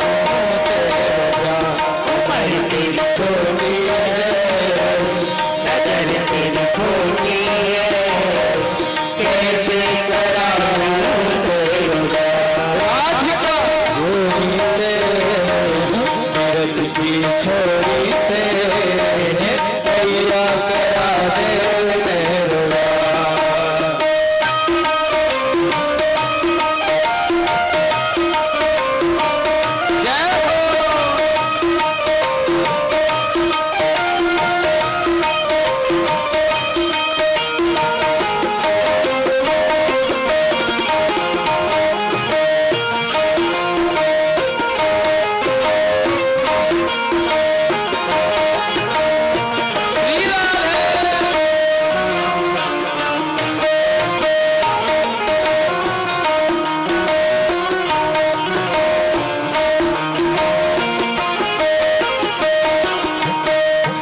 कन्हैया जब मचल गए तो मैया को राधा रानी के साथ बांडीर वन में देवताओं को साक्षी रखकर विवाह कराना पड़ा।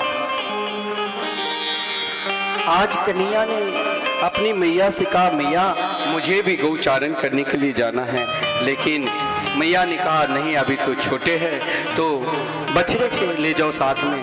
आज कन्हैया बछड़े को साथ में ले गया चराने के लिए, ग्वाल वाल साथ में है। लेकिन उसी समय एक असुर, वत्सासुर नाम के असुर उन बछड़ों के मध्य में प्रवेश कर गया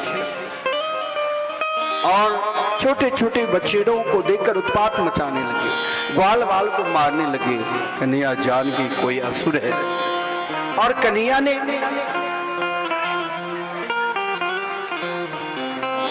आप छोटे छोटे बच्चों को ठीक है, आप लोग बाद में आना जब गिरिराज जी की पूजन हो। अब महाराज उन बछड़े को देखकर कन्हैया ने सोचा ये बछड़ा कोई और है, समझ गया ये असुर है, क्योंकि बहुत उत्पात मचाने लगे। श्री कृष्ण ने उन बछड़े को पकड़कर और उनका उद्धार किया। बछड़ा कोई और नहीं, स्वयं वत्सासुर, जिनके अंदर कहा गया है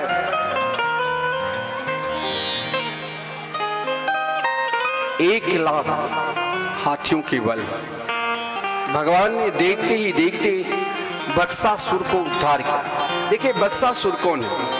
वत्सासुर ही मन की चंचल वृत्ति है, और ये मन की चंचल वृत्ति प्राणी के अंदर तब तक रहेगा जब तक वो भगवान की शरण में है। जिस दिन परमात्मा के शरण में चले गए, मन की चंचल वृत्ति समाप्त। कन्हैया आगे बढ़े तो ग्वाल वालों ने कहा कन्हैया भूख लगी है। उसी समय यमुना किनारे दिखा विशाल बकासुर, बोगले का रूप। बोगला जब पानी में मछली को खाने के लिए चलता है तो बड़ा धीरे धीरे चलता, लगता है कोई जैसे कोई संत महात्मा है, लेकिन वो बक है, उसकी दृष्टि केवल मछली की ओर। कन्हैया से ग्वाल वालों ने कहा देख कन्हैया देख कितना सुंदर बगला, इसे ले चलो अपने घर पे। कन्हैया ने जान गई कि तो असुर है, बगला थोड़ी इतना बड़ा होता है। जो ही कन्हैया, बाकासुर ने कन्हैया को मारने की निगलने की कोशिश की। एक बार निगल लिया अब तो फिर सबके सब रुदन करने लगे। भगवान ने अपने आप को इतने जोर से शरीर में अग्नि प्रकट की, वो बाकासुर पुनः कन्हैया को बाहर कर दिया। कन्हैया ने उनके चोंच पकड़ कर दोनों को अलग कर दिया। बाकासुर पाखंड के प्रतीक है। ये पाखंड, ये ढोंग भी तब तक ही रहता है। कोई ढोंगी अगर ढोंग दिखाए तो मान लेना कि सही में भगवान के भक्त नहीं, ये ढोंगी पाखंडी। आजकल देखते हैं कि तंत्र मंत्र जादू टोना दिखाकर आजकल लोगों को जो जरूरत है जादू टोना, वहां पहुंचते पाखंडियों लग। वो पाखंडी भोले भाले को स्वयं को भगवान बन जाते। लेकिन समझ लेना ये महान पाखंडी है। अभी तक इसने अपने जीवन में श्री रामकृष्ण के चरणार बिंदु के आश्रय नहीं लिया। भगवान के निकट जो प्राणी चला जाता है ना, वहां पाखंड बिल्कुल नहीं चलता। जैसे बाकासुर की पाखंड नहीं चला, भगवान देखते ही देखते बाकासुर को उद्धार किया। आज कन्हैया ग्वाल वालों के साथ जब बछड़े को लेकर यमुना किनारे गए तो समस्त ग्वाल वालों ने कहा कन्हैया बहुत जोर से भूख लगी है, क्योंकि इस क्रम में कन्हैया ने अघासुर को उद्धार किया। जो अघासुर साक्षात पाप, और जब कन्हैया यमुना किनारे विचरण कर रहे थे, उनके सखा सबके सब अघासुर के मुख में चला गया था, जो अजगर का रूप बना था। कन्हैया ने मना किया, लेकिन उन सखाओं के अंदर विश्वास था कि जब कन्हैया आए तो हमें कोई कुछ नहीं बिगाड़ सकता। अघासुर के जीवा को देखकर देखा कोई विशाल गुफा है, सोचा कोई सही ठाकर बढ़िया बिछान कर दिया। उनकी दांत को देखकर सोचा कि जो भी हम कुछ घर से लाए हैं ना भोजन, यही रहे। सब बछड़ा भी ग्वाल वाल भी अंदर प्रवेश किया। कन्हैया ने कहा जहां मेरे भक्त जाएंगे वहां वहीं पर मैं जाऊंगा। कन्हैया जब अघासुर के मुख में प्रवेश किया तो अघासुर ने अपने मुख को बंद कर लिया। भगवान देखते ही देखते अपने शरीर को इतने विस्तार कर दिया जो अघासुर के कंठ से बाहर निकल गए। और महाराज पाप को भी कन्हैया, अघासुर साक्षात पाप के प्रतीक है, और उन ग्वाल वालों को चेतना के लिए भगवान ने अपने अधरा मृत पर बंसी को बजाकर उन ग्वाल वालों को पुनः जो मूर्छित हो गए थे ठीक किया।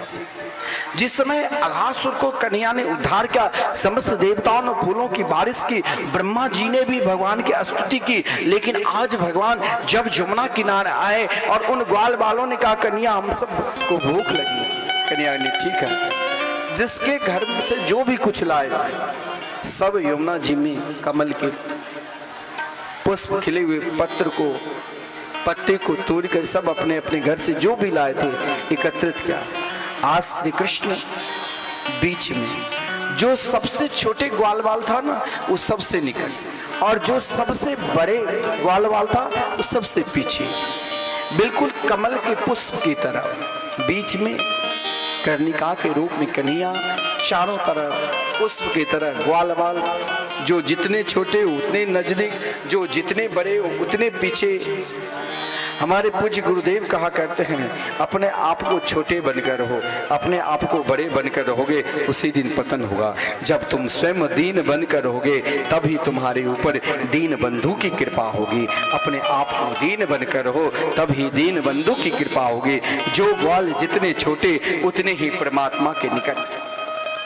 किसी ने अपने घर से लड्डू लाया बेसन के, स्वयं आधी खाकर कन्हैया के मुख में डाल दिया कि लो कन्हैया खा। किसी ने अपने घर से माखन लाया, स्वयं खाकर कन्हैया के मुख में डाल दिया। ब्रह्मा जी ने सोचा भाई सबकी झूठन, एक तो हद ही हो गई। एक कन्हैया के प्रिय सखा मधुमंगल, आज कन्हैया ने मधुमंगल ने कहा सब खिला रहे हैं, क्या मैं न खिलाऊं? कन्हैया ने कहा मधुमंगल आज तेरे को भी खिलाना पड़ेगा। मधुमंगल ने कहा मेरे पास तो कुछ है ही नहीं, मेरे माता पिता दिन रात भजन पूजन करते हैं, आपके ही घर में मैं भोजन करूं। बोले आज मैं आपके घर की ही खाऊंगा। मधुमंगल दौड़ता हुआ घर पर गया, घर में कुछ नहीं था, बर्तन भी नहीं था, एक मिट्टी का बर्तन, जहां गोरस जिसे आप घोर बोलते हैं, मट्ठा बोलते हैं, मट्ठा भर लिया, वो भी दुर्गंध युक्त, खटाई युक्त, दुर्गंध आ रहा था खटाई से। मधुमंगल ने इस मट्ठा को लेकर, गोरस को लेकर कन्हैया के निकट आया, लेकिन सोचा इस दुर्गंध युक्त खटाई मट्ठा कैसे दूं, जो माखन खाने वाले। मधुमंगल ने उन, देखिए कन्हैया कितने दयालु है, उन मट्ठा को, गोरस को पी लिया और मिट्टी यमुना जी में जिस बर्तन में लाया था फेंक दिया। कन्हैया ने कहा तूने ये मधुमंगल क्या किया? कन्हैया ने मधुमंगल के मुख में जो लगा हुआ गोरस था अपनी जीवा से चाटने लगे। ब्रह्मा जी ने कहा ये ब्रह्म नहीं हो सकता है, ब्रह्म क्या इन ग्वालों की झूठन को चाटेंगे? भगवान कितने दयालु है। अपने जीवन में कभी ये नहीं सोचना चाहिए हम छोटे हैं, हम कैसे उनको देंगे। एक जगह हम गए कथा करने के लिए, रोज मन संचालन वाले हमारे आचार्य जी कहते हैं, वृंदावन धाम में आप सुनते होंगे कि 30 वर्ष से निरंतर कीर्तन चल रहे हैं। एक दिन का कोई कीर्तन कराता है तो 1500, एक माह की 15,000, और अपने जीवन मरणोपरांत उनके नाम से साल के 12 दिन कीर्तन, 12 संतों के भोजन, गौ सेवा निरंतर चलता रहता है। तो 21,000 देकर उनका आश्रम के सदस्य प्रमाण पत्र मिलता है। जब भी आश्रम पर जाए 3 दिन रहने की उनकी सारी व्यवस्था निःशुल्क रहती है। एक संत को भोजन कराए, 2 संत को भोजन कराए, जैसे जिनकी इच्छा। मैं गया कथा करने के लिए बम्बई। एक मजदूर था, रोज मजदूरी करता था। और एक दिन का मजदूरी की सोचा कि आधी पैसा उसने 350 में 150 रख लिया और मेरे पास आया। कहा कि मेरे पास, मैं तो मजदूरी करता हूँ महाराज, क्या भंडारा में लग सकता है? मैंने कहा बिल्कुल। अरे आपके नाम से वहाँ नमक ही आ जाए, क्यों नहीं लगेगा? आपकी श्रद्धा है तो जरूर लगेगा। मधुमंगल के अंदर वो प्रेम था, वो श्रद्धा था। लज्जा के कारण, शर्म के कारण मधुमंगल ने दिया नहीं, उन गोरस को पी लिया और बर्तन भी फेंक दिया यमुना में। लेकिन कन्हैया जीवा से मधुमंगल के मुख चाटने लगे। ब्रह्मा जी ने सोचा कि कोई भगवान नहीं है, ये तो वैसे ही साधारण। ब्रह्मा जी ने समस्त बछड़े को चोरी कर लिया। कहा देखता हूं भगवान या कोई और है। ग्वाल वालों ने कहा कन्हैया बछड़े दूर चले गए। अब कन्हैया ने कहा ठीक है, आप लोग यहीं रहो और मैं जरा देखता हूँ। तब तक ग्वाल वालों को भी चोरी कर लिया। आज श्री कृष्ण ने सोचा मुझे वो लीला करना है। अगर हम परमात्मा के निकट जाना चाहते हैं और जिस प्रकार इच्छा, जिस प्रकार कामना करेंगे, भगवान वैसे ही इच्छा पूर्ति करेंगे। ब्रज की गौओं की, ब्रज की माताओं की और ब्रज की घास, ये तीनों प्रार्थना करने लगी। ब्रज की गोपियों ने कहा, क्या कन्हैया, जब कभी यशोदा के महल में जाते थे तो यशोदा उंगली पकड़ कर कन्या को नचाते रहते थे। नाचे नंदलाल नचावे हरि की मैया, नचाते रहते थे। और महाराज उन गोपियों ने इच्छा की, क्या मैं भी पुत्र, मेरे भी लाल बन नहीं बनेगा कन्हैया, मैं भी मातृ रूप में कन्हैया की सेवा करूं। कन्हैया ने कहा, ठीक है, तुम्हारी इच्छा पूरी हो।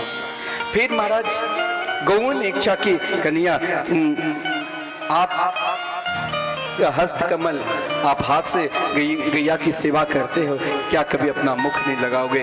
गौओं की भी इच्छा का तुम्हारी भी पूर्ण होगी।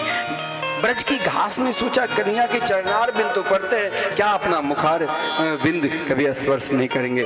बोले, ठीक है, मैं बछड़े के रूप में आकर तेरी भी इच्छा पूर्ण करूंगा। आज आदरणीय श्रीमान सुखदेव जी कहते हैं कि यावत् वत्सप वस्तकात्कवपो यावद् करांघ्रादिकं यावद् यष्टि विशान वेणुदल से यावद् विभूषाम्बरं यावत् छील गुणाभिधाकृत भयो यावद् विहारादिकं सर्वं विष्णुमयं गिरोऽङ्गवद् सर्वस्वरूपो बभो। आज जिस ग्वाल वाल की जैसी रूप, कोई लंगड़ा, कोई पतला, कोई मोटा, श्री कृष्ण ने सर्वम विष्णुमयं गिरोऽङ्गवद् सर्वस्व रूपो बभो। जिस बछड़ा की जैसी स्वभाव, जिस रंग की वैसे हो गई। महाराज ये लीला 1 वर्ष चला।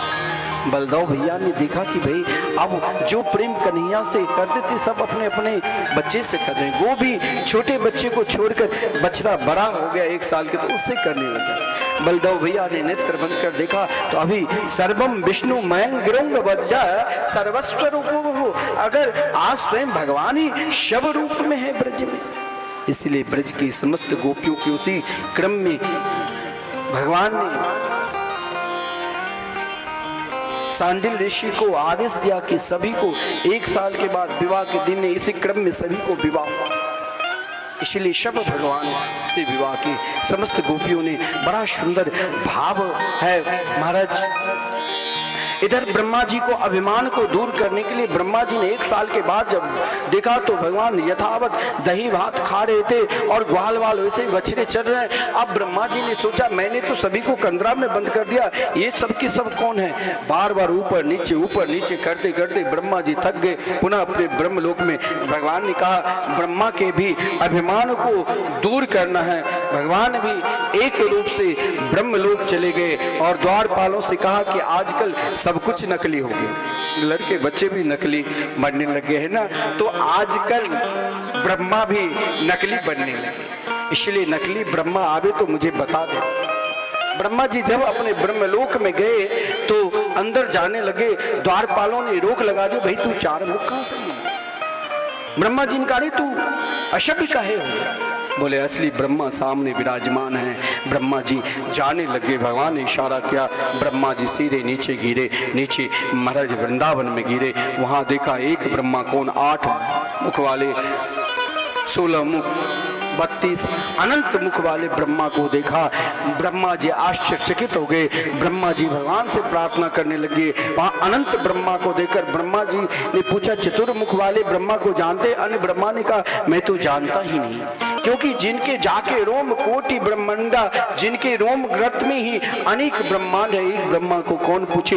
ब्रह्मा जी ने भगवान के निकट आकर भगवान के चरणार बिंद में प्रार्थना की और ब्रह्मा जी भगवान के सुंदर 40 मंत्रों के द्वारा स्तुति की। फिर भी भगवान ब्रह्मा पर खुश नहीं है, क्योंकि ब्रह्मा ने भक्त को दूर कर दिया था। ब्रह्मा जी बार बार प्रार्थना कर रहे हैं, अंत में कहा, आकल्प मरहन भगवान नमस्ते, हमसे जो आपने और कार्य दिए हैं मैं जा रहा हूँ ब्रह्मलोक में। ब्रह्मा जी को कुछ दिन के लिए श्राप मिला।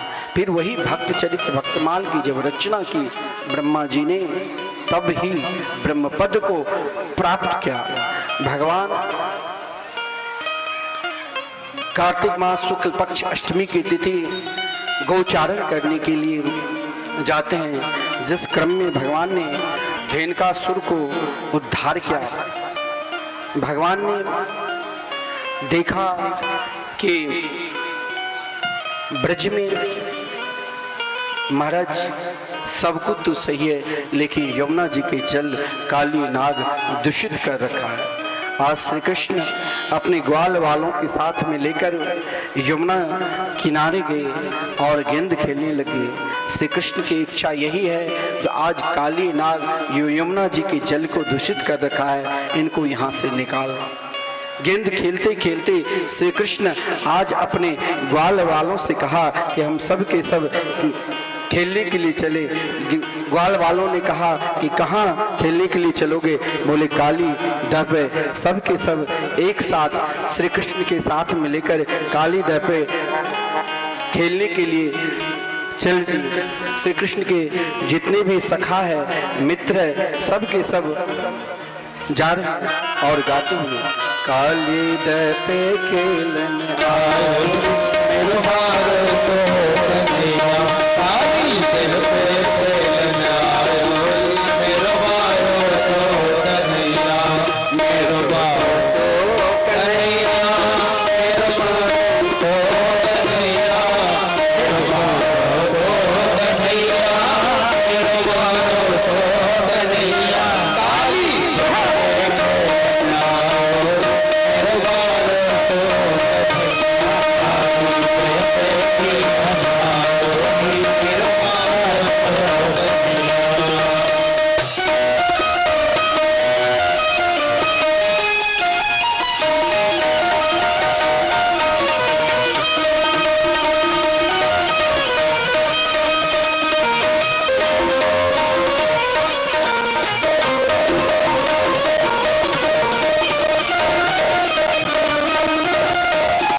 गेंद खेलते खेलते सीधे यमुना जी में फेंक दिया। अब श्री रामा ने कहा मेरा गेंद चाहिए, मचल गया। महाराज जो ही मचला, कन्हैया ने यमुना जी में छलांग लगाए। जो ही यमुना जी में छलांग लगाए, समस्त ब्रजवासी भयभीत हो गए। कन्हैया ने जिस क्रम में काली नाग को दमन किया, नागपत्नी ने कन्हैया की सुंदर स्तुति की और पुनः ब्रजवासियों को आनंद देने के लिए कन्हैया ने उन नाग पर चढ़कर सुंदर तांडव नृत्य की।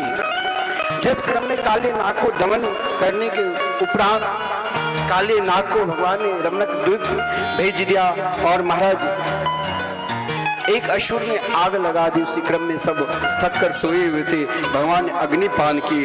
वो अपने आश्रम मिथिला कुंड के पीछे दावानल कुंड है, जिस दावानल कुंड के जल के आचरण मात्र से ही 100 अश्वमेध यज्ञ करने का फल मिलता है। भगवान अपने परम प्रिय भक्त को दिव्य आनंद प्रदान करते हैं। महाराज परमात्मा कन्हैया से प्रेम करना है तो गोपी बनना। आज श्री कृष्ण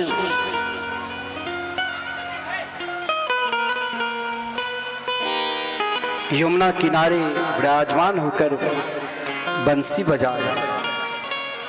कभी कभी श्री कृष्ण जब गिरिराज गोवर्धन में गैया चराने के लिए जाते थे तो गैया चराते हुए जब एक जंगल से दूसरे जंगल की ओर प्रस्थान करते थे, उन ब्रजांगनाएं ब्रज की गोपी, देखिए उन गोपियों की चिंतन, आपके यदि चिंतन सही है तो आज भी वृंदावन में बांके बिहारी कौन सी पोशाक में है आप दर्शन करेंगे, उनकी कौन सी श्रृंगार है आप दर्शन कर लेंगे। चिंतन से ही रहना चाहिए महाराज। उन गोपियों की चिंतन, कोई गोपी घर में रसोई बनाती है लेकिन जब श्री कृष्ण की शोभा को देखती है तो कहती है देखो कन्हैया की सुंदर शोभा, वर्हा पीडम नटवर बपू करिणयो करिणी कारम। जिसकी सुंदर शोभा के उन ब्रजांगना ब्रज की गोपी गान कर रही है कि श्याम सुंदर की क्या शोभा। जब महाराज जंगल में एक जंगल से दूसरे जंगल गिरिराज पर्वत से कुमुद बन जाते हैं तो स्वयं उन ग्वाल बालों ने प्रभु के सुंदर श्रृंगार कर और 5 प्रकार के पुष्प के ही माला, वैजयंती के माला पहन रखे हैं, मस्तक पर मोर पंख लगे हुए हैं। उन श्यामला सलोना आरोह को देखकर उनके पीछे पीछे गौएं चल जाए और जब बंसी को बजाते हैं उन बंसी के स्वर सुनकर यमुना की धारा पीछे मुड़ जाती है। पक्षी जो व्यास पतंजलि गौतम कपिल कनाद वृंदावन तरुडार पे पक्षी पक्ष निनाद, 6 धर्म शास्त्र के आचार्य वृंदावन में पक्षी के रूप में विराजमान हैं। वो भी जब श्री कृष्ण बंसी बजाते हैं तो कृष्ण गीत गा के महाराज कलरव करने लगे। हरिणी जब श्री कृष्ण बंसी को बजाते हैं तो हरिणी सब की सब दौड़ती हुई भागती हुई श्री कृष्ण की ओर आ जाती है। गौएं जब श्री कृष्ण बंसी बजाते हैं तो घास छोड़कर एक नजर से श्री कृष्ण की ओर देखने लग जाती है। उन ब्रजांगनाएं कहती है देखो अक्षाण बताम फल मिदम न परम विदामा। स्वयं अपने नेत्र के द्वारा जब उन अलौकिक रूप को दर्शन करती है, उन अलौकिक छवि को दर्शन करती है, उन ब्रजांगनाएं कोई रसोई बनाती है लेकिन आंख से अश्रुपात होते होते जलावन भीग जाती है। कोई महाराज हलवा बना रही है, कृष्ण प्रेम चिंतन में स्वयं को स्वयं ऐसे खो जाते हैं जो महाराज चीनी नहीं डालकर नमक डाल दे वो मीठापन हो जाता। कोई ब्रजांगना कहती है कि हम अरे ये बंसी कैसे निष्ठुर है। जब हम काम करने के लिए बैठती उसी समय कन्हैया बंसी बजाते। अरे बंसी तू ना जाने किस तीर्थ में जाकर किस प्रकार तपस्या की है जो सदा श्री कृष्ण तुम्हें अपने अधरा मृत का रसास्वादन कराते हैं। बंसी ने कहा देखो बंसी बांस का बनता है, मैंने 6 ऋतु के मार खाए फिर भी मैंने कुछ नहीं अपने अंदर गांठ नहीं रखा। तेरे अंदर नाना प्रकार की गांठ है, मेरे अंदर कोई गांठ नहीं है। मैं तब भी श्री कृष्ण ने स्वीकार किए, फिर भी जो बंसी बनाते हैं ना वो बांस को काट कर लाते हैं, फिर लोहे के कील को आग में गर्म कर कर एक एक जगह पिरोते हैं, फिर भी बांस ने कहा मैंने कुछ नहीं बोला। तेरे जीवन में तनिक कष्ट हो जाता है तो भगवान को ही छोड़ देते हो। मैंने अपने जीवन के सारे कष्ट को मुस्कुराते हुए सहन किया तो आज श्री कृष्ण मुझे अपने अधरा मृत का रसास्वादन करा। उन गोपियों ने कहा अरे तू बजते हो कन्हैया, तू बजाते हो तो कोई बात नहीं, लेकिन मुझे इस प्रकार तो पागल मत कर। घनश्याम तेरी बंसी पागल कर जाती है, घनश्याम तेरी बंसी पागल कर जाती है, घनश्याम तेरी बंसी पागल कर जाती है, घनश्याम तेरी बंसी पागल कर जाती है, घनश्याम तेरी बंसी पागल कर जाती है, श्याम तेरी बंसी श्याम तेरी बंसी पागल कर जाती है, श्याम तेरी बंसी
आशिक होकर भी आशिक होकर भी दुनिया कर जाती है, आशिक होकर भी दुनिया कर जाती है।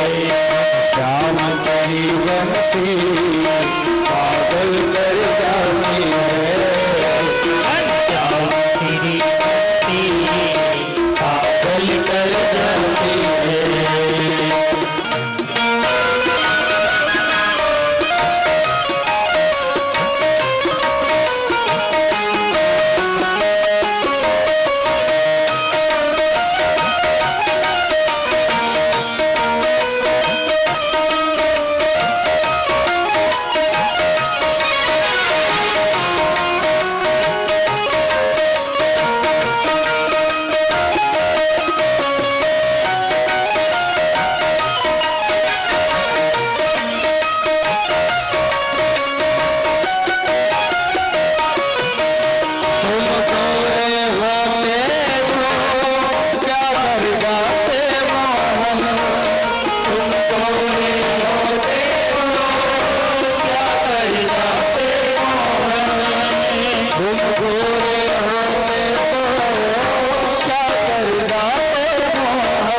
छुड़ाकर उनको रास में आने का आमंत्रण दिया। यज्ञ पत्नी पर कृपा की।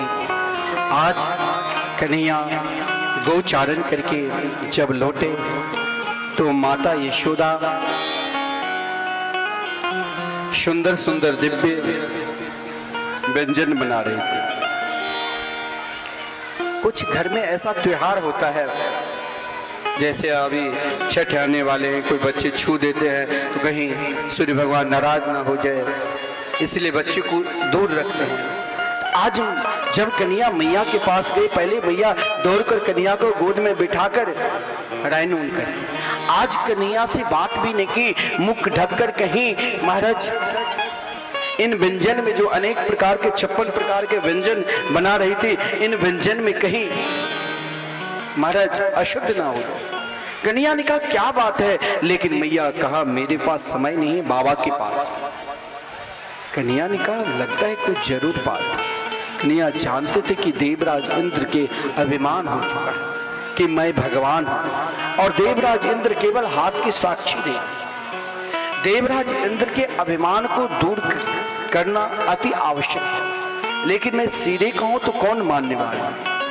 आज मैया ने जब नाना प्रकार के व्यंजन बनाकर तैयारी कर रही थी, तो मैया ने कन्या से बात नहीं की, कन्या बाबा के पास आ गई और बाबा से कहा, नंद बाबा से, बाबा एक बात बताओ, मैं भी आपके घर के सदस्य हूँ, ये बताओ कि मैया आज प्रथम बार मुझसे बात नहीं की, ऐसा कौन सा देवता की पूजन होने वाले हैं जो मैया हमें अंदर रसोई घर भी नहीं जाने दी, एक पकौड़ी भी मांगा तो मैया ने नहीं दी।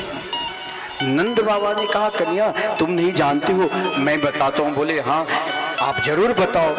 नंद बाबा ने कहा परजन्यो भगवान इंद्रो मेघस्तस्या मूर्तये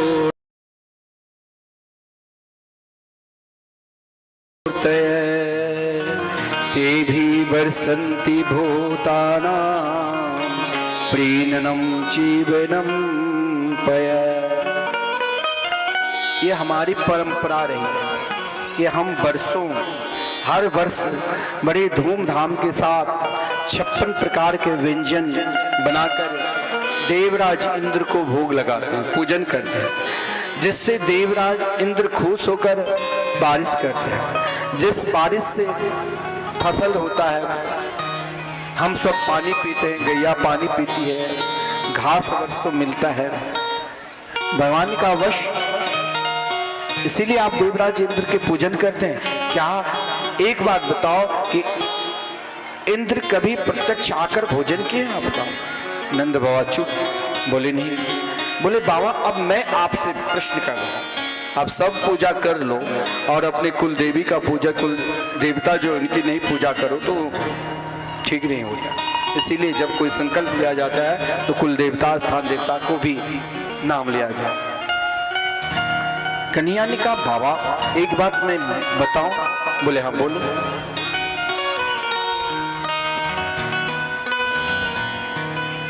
हमारे प्रत्यक्ष देव जो साक्षात ब्रज मंडल में विराजमान है, इस बार हम सब क्यों ना उनकी पूजा करें, और हमारा कर्म भी है। कन्या ने समझाया कर्मणा जायते जंतु कर्म नैव विलीयते सुखम दुखम भयम क्षेमम कर्म नैवाभिपद्यते। व्यक्ति यहाँ कुछ मीमांसा के शरण, या व्यक्ति को अपना कर्म करना चाहिए। बाबा देखिए हमारा कर्म है, प्रत्यक्ष जो हमारे कुलदेव है गिरिराज गोवर्धन, उनकी हम सब पूजन करें, जिसके कृपा से हम सब सुरक्षित हैं। देखिए गिरिराज जी की बहुत महिमा है, गोवर्धन की। जहां गिरिराज गोवर्धन है वहीं भगवान अवतार है।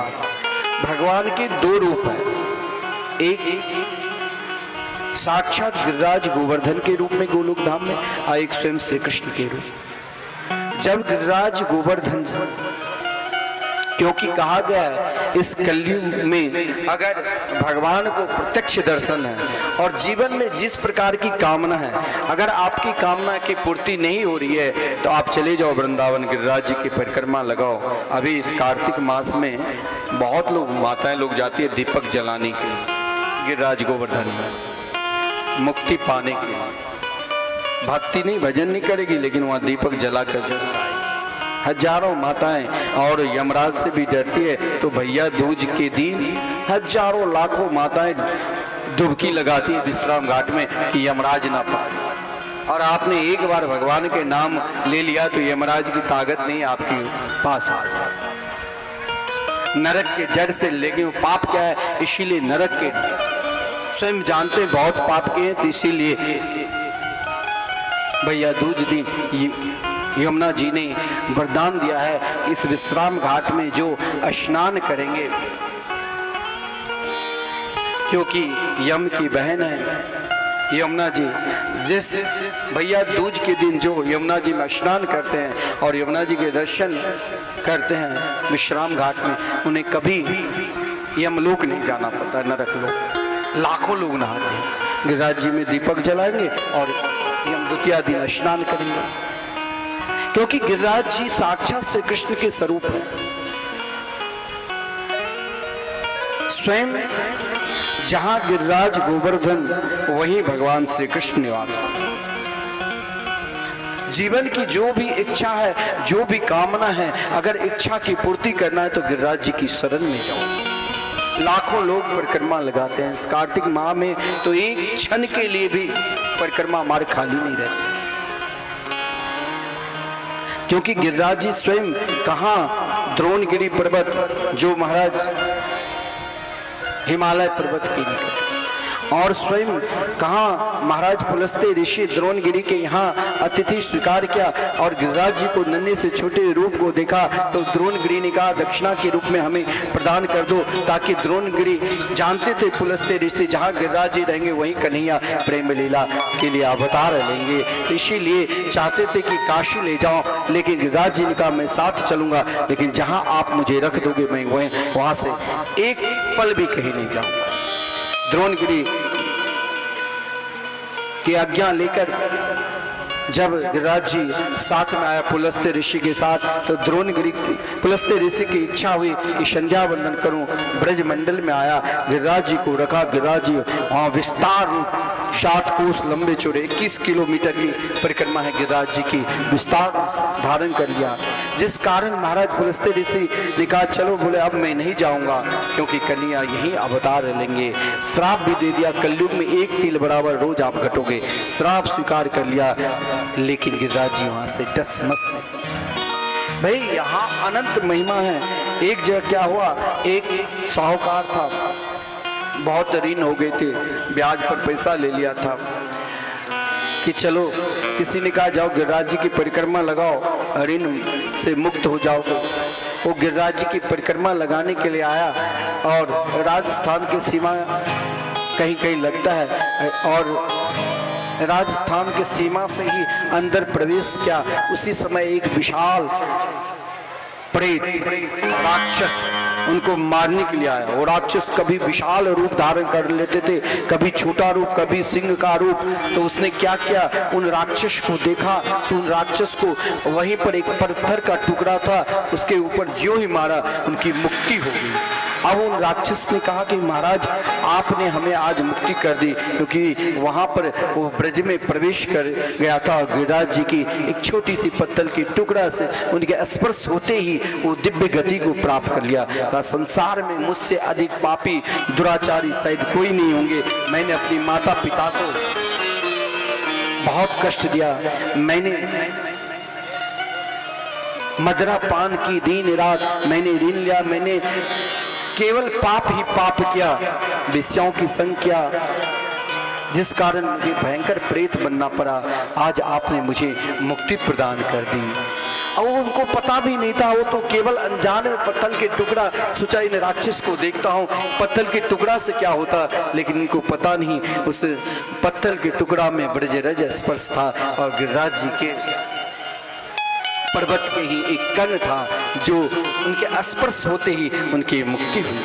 इधर से कृष्ण ने जब समस्त ब्रजवासियों को समझाया तो सब कहा हम आज तक गिरिराज जी की पूजन किए ही नहीं, गोवर्धन जी को पूजन किए ही नहीं, कैसे करूं? कन्हैया का चिंता मत करो, आप जो भी 56 प्रकार के व्यंजन तैयार किए हैं, इन समस्त व्यंजनों को ही साथ में ले चलो। और आज स्वयं कन्हैया का आप चिंता मत करो, अगर हमारे देव नाराज भी हो जाएंगे तो हम सब झेल लेंगे। स्वयं आप लोग पूजा नहीं जानते हो, हम पूजा भी करेंगे, स्वयं पूजक भी रहेंगे। हमारा समस्त ब्रजवासी बड़े आनंद के साथ गिरिराज जी सब के सब पहुंचे और पहुंचकर महाराज सब जिस प्रकार श्री कृष्ण ने उन ब्रजवासियों के से कहा, समस्त ब्रजवासी बड़े आनंद के साथ उत्साह पूर्वक सबके सब गिरिराज जी के निकट। अब आचार्य चरण बोले कि अभिषेक हो, लेकिन यमुना जी काफी दूर थी, सबके सब पानी भरते भरते थक गए थे। सुबह से लेकर संध्या समय हो गई। सब ने कहा, कन्या देखो आपके देव बहुत बड़े हैं, देवता 21 किलोमीटर लंबे चौड़े में, 7 कोस लंबे चौड़े में, अब की बार हम सबके सब थक गए। बोले हमारे देव बहुत दयालु है, तुम सबके सब नेत्र बंद करो। जो ही नेत्र बंद किया, गिरिराज जी के तलहटी में ही गंगा जी को भगवान ने प्रागट कर दिया मन से। बोले मानसी गंगा की जय। समस्त ब्रजवासी बड़े आनंद से उत्साह पूर्वक मानसी गंगा में स्नान किए और जो अपने अपने घर से जो भी वस्तु लाए थे समस्त व्यंजन गिरिराज जी के निकट रख दिए और समस्त ब्रजवासी से भगवान एक रूप से पूजक बने हैं, एक रूप से पुजारी बने हैं। समस्त ब्रजवासी से कहा आप सब के सब गिरिराज जी की परिक्रमा लगाओ।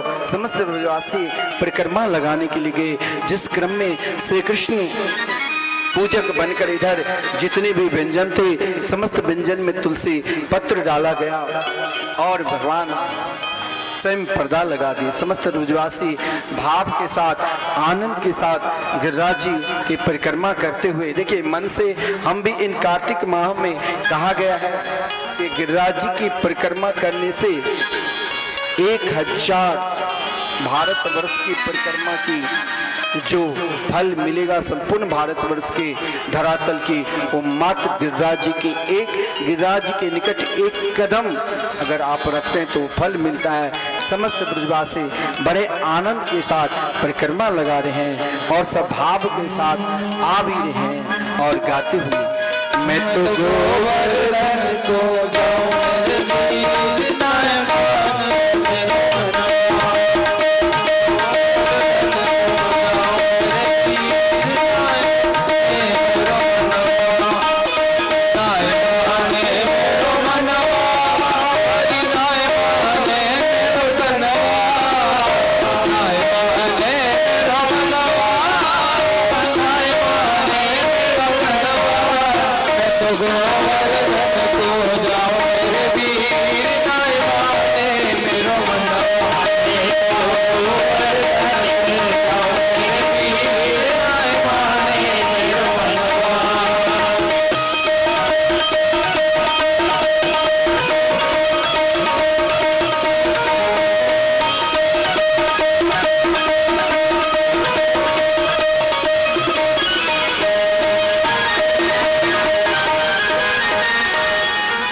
जी की पूजन कर रहे हैं और परिक्रमा लगाते हुए जब पर्दा खोला गया तो वहाँ कुछ नहीं बजा, क्योंकि भगवान ने सब कुछ खा लिए। मधुमंगल ने कहा जैसे तू कन्या पेटू वैसे तेरा देवता। भगवान ने कहा नेत्र बंद करो, नेत्र खोला तो अनेक प्रकार के व्यंजन सब खा रहे हैं, लुटा रहे हैं। और महाराज इसी क्रम में महाराज देवराज इंद्र को सूचना मिली कि आप देवराज आपके पूजन बंद हो गए। देवराज बहुत क्रोध किया, भगवान को अब शब्द बोलने लगे और सामवर्त को आदेश दिया जाओ समस्त मंडल को रसातल में भेज दो। शामवर्त ने तर तर तर तर करके बारिश होने लगी। समस्त ब्रजवासी ने गिरिराज जी के शरण में आकर कन्या से कहा हे गिरिराधरन अब आप ही हमारी रक्षा करोगे। भगवान देखते ही देखते अपनी कनिष्ठा उंगली पर गिरिराज गोवर्धन को कनिष्ठा उंगली पर 7 दिन तक मात्र कनिष्ठा उंगली पर रखे और उन ग्वाल बाल ने भी सहायता की। इधर महाराज देवराज इंद्र स्वयं थक गए। भगवान ने ब्रजवासियों से कहा अब आप सबके सब बाहर चले जाओ, क्योंकि अब हमारे देवता आराम करेंगे। इसी क्रम में महाराज सुरभि गो आकर भगवान की स्तुति की और अभिषेक किया, गोविंद नाम रखा। स्वयं देवराज इंद्र ने आकर भगवान के 10 मंत्रों की स्तुति की। भगवान ने देवराज इंद्र को केवल समझाया कि अपने अधिकार के अंदर रहना। गम्यताम शक्रभद्रम्भो क्रेताम मेनुशासनम अस्थियताम स्वाधिकारोसु युक्तिर्वा स्तंभ वर्जिते। जहाँ तक अधिकार मिला है वहीं तक अपने अधिकार के अंदर रहना। और गिरिराज जी की महिमा कल भी आप श्रवण करना।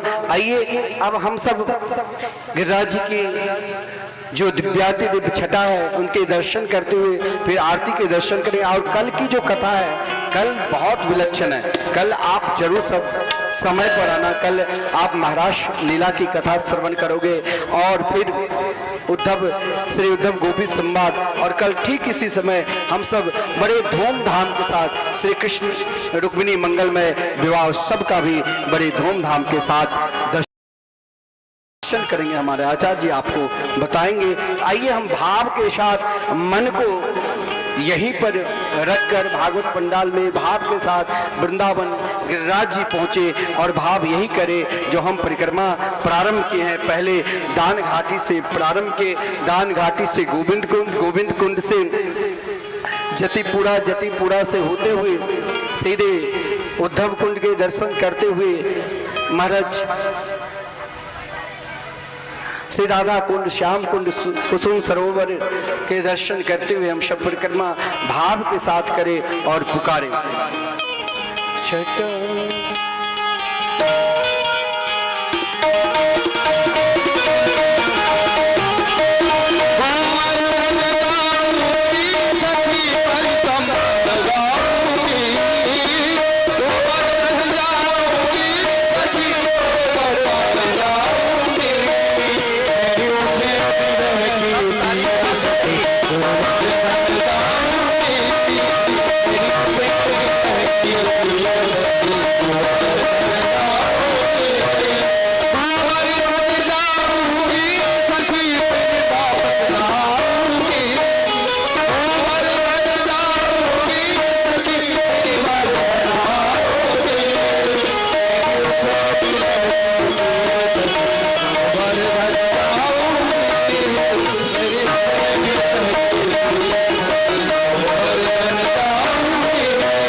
सब ताली सेवा करते हुए गिरिराज जी से प्रार्थना करिए।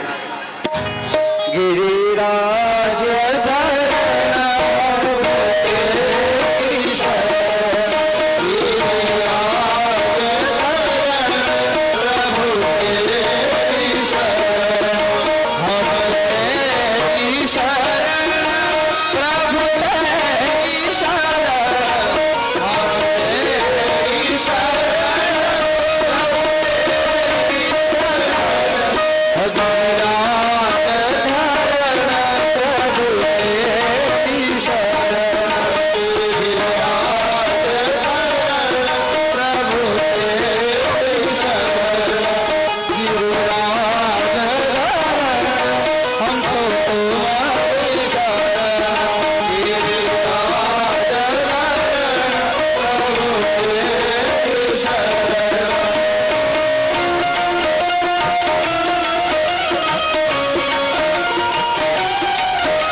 भगवान की जय।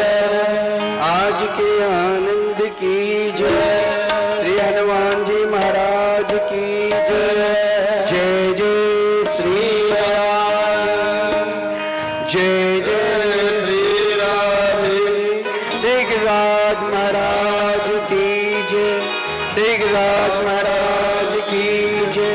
आइए हम सब कल की देखिए सूचना, कल जो है बहुत सुंदर प्रसंग राष्ट्र का महाराज जी के द्वारा श्रवण करेंगे और इसी समय श्री कृष्ण रुक्मणी मंगल विवाह जो बड़े धूमधाम से मनाया जाएगा। जो भी रुक्मणी जी के लिए श्रृंगार साड़ी जो भी आप लाना चाहें, कल रुक्मणी मंगल विवाह। और देखिए महाराज जी ओम चंद्रमा मनसो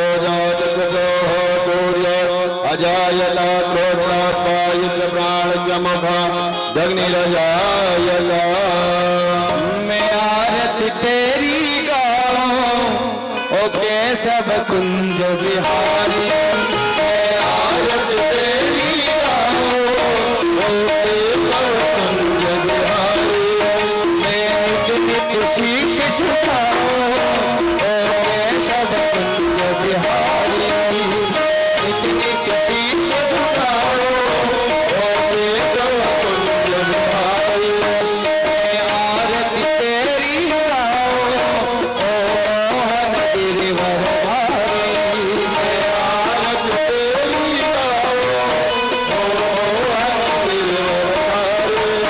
है तेरी छवि अनोखी कैसी लाऊं जी देखी। है तेरी छवि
जब तू वंश बजावे सब अपनी सुख खो जावे। जब तू वंश बजावे सब अपनी जब जब तू वंश बजावे सब अपनी सुख खो जावे। जब तू बजावे सब अपनी सुख खो जावे।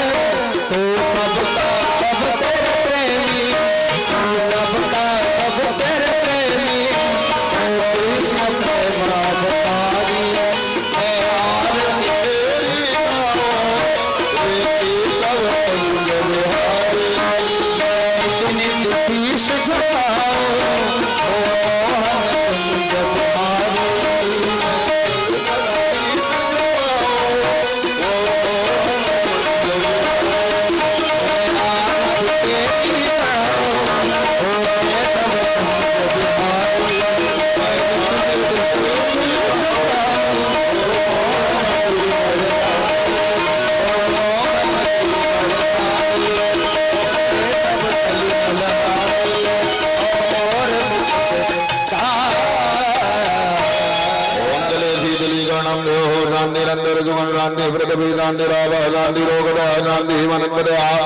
शांति विजय देवा शांति ब्रह्म शांति द्रवगुण शांति शांति रेव शांति धामा शांति देवी। ओम देवादिवंदनम मंत्र पुत्रीता जमीन जगनमय जंत देवास्तानि धर्माणि प्रथमान्या छन्दाति अनाकम महिमानः तजन्त्र पूर्वे ताभ्याः सन्ति देवाः। हरिः ओम ईकदन्ताय विद्महे वक्रतुण्डाय धीमहि तन्नो दन्ति प्रचोदयात्। हरिः ओम नन्दनन्दनाय विद्महे यशोदानन्दनाय धीमहि तन्नो श्रीकृष्ण प्रचोदयात्। हरिः ओम श्रीवत्सभानुजायै च विद्महे श्रीकृष्णप्रियायै च धीमहि तन्नो श्रीराधा प्रचोदयात्। श्रीवन्दिकावकुलचम्पकपाटलज्जै पुण्डाकजातिकरवीररतालपोष्पै विल्लप्रबालकुलतीदलमञ्जरीः काम्बोजयामि जगदीश्वर मे प्रसीद। नारासुरन्ति पुष्पाणि यथा कालोद्भवानि च पुष्पाणि रम्याजग्रहाण परमेश्वरा। ओम पुराणपुरुषोत्तमाय नमः मन्त्रपुष्पाञ्जलिं समर्पयामि। बोलो भागवत भगवान की बोलो वृंदावन बिहारी लाल की बोलो व्यास जी महाराज की बोलो सुखदेव जी महाराज की सद्गुरुदेव भगवान की श्री हनुमान जी महाराज की श्री गोवर्धननाथ की जय जय श्री राधे जय जय श्री राधे। सभी आरती लेंगे और उसके बाद प्रसाद लेकर ही जाएंगे और अपने जहां जैसे बैठे थे यथा सुवासन अपने अपने स्थान पर बैठ जाएंगे। बैठ के ही प्रसाद लेंगे। तो प्रसाद सबके पास आएगा तो अपने अपने स्थान पर बैठ जाइए और प्रसाद लेकर जाइए। काली जी की रुक्मणी कृष्ण मंगल विवाह है। मैं पहले भी आपको बता चुका हूँ। तो बढ़िया जो धूमधाम से इसी समय रुक्मणी कृष्ण मंगल विवाह मनाया जाएगा। तो जो भी रुक्मणी जी के लिए ये श्रृंगार साड़ी जो भी चढ़ाना चाहे वो रुक्मणी कृष्ण मंगल विवाह में यहाँ पर आकर चढ़ाइए। जय श्री राधे। हाँ बैठ गए। जय जय नाथ।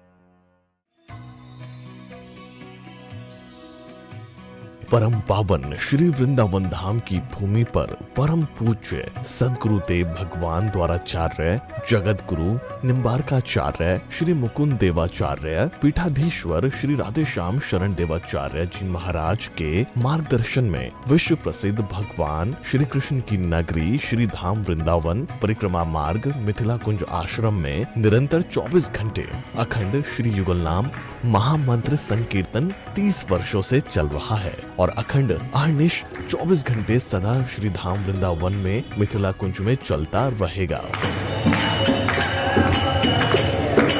आज विश्व भर में अनेकों मंदिर हैं, किंतु भागवत का कोई मंदिर नहीं है। तब हमारे पूज्य गुरुदेव के भजन संकल्प से ये भाव जागा कि श्री धाम वृंदावन में एक अलौकिक भागवत मंदिर बने, जिसमें वृंदावन आने वाले सभी भक्तगण एक साथ संपूर्ण भागवत श्लोक का दर्शन कर सकें। सदगुरुदेव के इस भाव को साक्षात करने के लिए विश्व में प्रथम बार श्री धाम वृंदावन मिथिला कुंज आश्रम में श्रीमद् भागवत महापुराण के 18,000 श्लोक शिलालेख लिखित भव्य दिव्य श्रीमद् भागवत महापुराण मंदिर बनने जा रहा है। आप सब भी इस दिव्य भागवत मंदिर में अपना तन मन धन से सहयोग कर श्री धाम वृंदावन में अक्षय पुण्य प्राप्त करें। एक श्लोक शिलालेख की सेवा राशि मात्र 5100 रुपए है, जिसमें आपके नाम से एक श्लोक शिलालेख पर लिखा जाएगा। इसी प्रकार से आप 2 श्लोक की दान राशि 11,000 रुपए, 5 श्लोक की दान राशि 25,000 रुपए, 11 श्लोक की दान राशि 51,000 रुपए और 21 श्लोक की राशि है 1,01,000 रुपए देकर अनंत पुण्य के भागी बन सकते हैं। कहा गया है कलयुग केवल नाम आधारा। हम सब भी श्री धाम वृंदावन में अपने नाम से या अपने पूर्वजों के नाम से या घर में समस्त विघ्न बाधाओं को दूर करने के लिए श्री धाम वृंदावन में अखंड संकीर्तन कराने का अलौकिक पुण्य प्राप्त कर सकते हैं। साथ ही आपके द्वारा प्रदान किया गया सेवा राशि से हरि नाम संकीर्तन के साथ साथ संतों का भोजन एवं गौ माता के लिए गौग्रास समर्पित किया जाएगा। आप निम्न राशि प्रदान कर सदस्यता ग्रहण कर सकते हैं। एक दिन का संकीर्तन राशि मात्र 1500 रुपए, एक माह का संकीर्तन राशि मात्र 15,000 रुपए, 12 माह की संकीर्तन राशि मात्र 21,000 रुपए से आपके नाम से निरंतर अखंड श्री युगल नाम हरि नाम संकीर्तन के साथ साथ साल के 12 माह में 12 दिन 12 संतों का भोजन गौग्रास आदि सेवाएं आपके मरणोपरांत भी चलते रहेंगे। अतः आप एक छोटा सा संकल्प लेकर हमसे जुड़ सकते हैं और श्री धाम वृंदावन मिथिला कुंज आश्रम में आप आजीवन सदस्य रहेंगे। आप वृंदावन में जब भी आएंगे तो आपके रहने की निशुल्क व्यवस्था रहेगी। ये संस्था 80G के अंतर्गत कर मुक्त है, जिसके द्वारा आप अपने दान पर टैक्स की छूट प्राप्त कर सकते हैं। आपके दान राशि की रसीद आपको बाय पोस्ट संस्था द्वारा भेजी जाएगी। साथ में आपको संस्था का प्रमाण पत्र भी दिया जाएगा। आइए हम सब मिलकर इस दिव्य भागवत मंदिर में अपना तन मन धन से सहयोग कर श्री धाम वृंदावन में एक अलौकिक भागवत श्लोक मंदिर का निर्माण करें। अधिक जानकारी के लिए संपर्क करें और मिथिला कुंज आश्रम से जुड़ने के लिए फेसबुक, यूट्यूब और इंस्टाग्राम मिथिला कुंज ऑफिशियल पेज को फॉलो करें।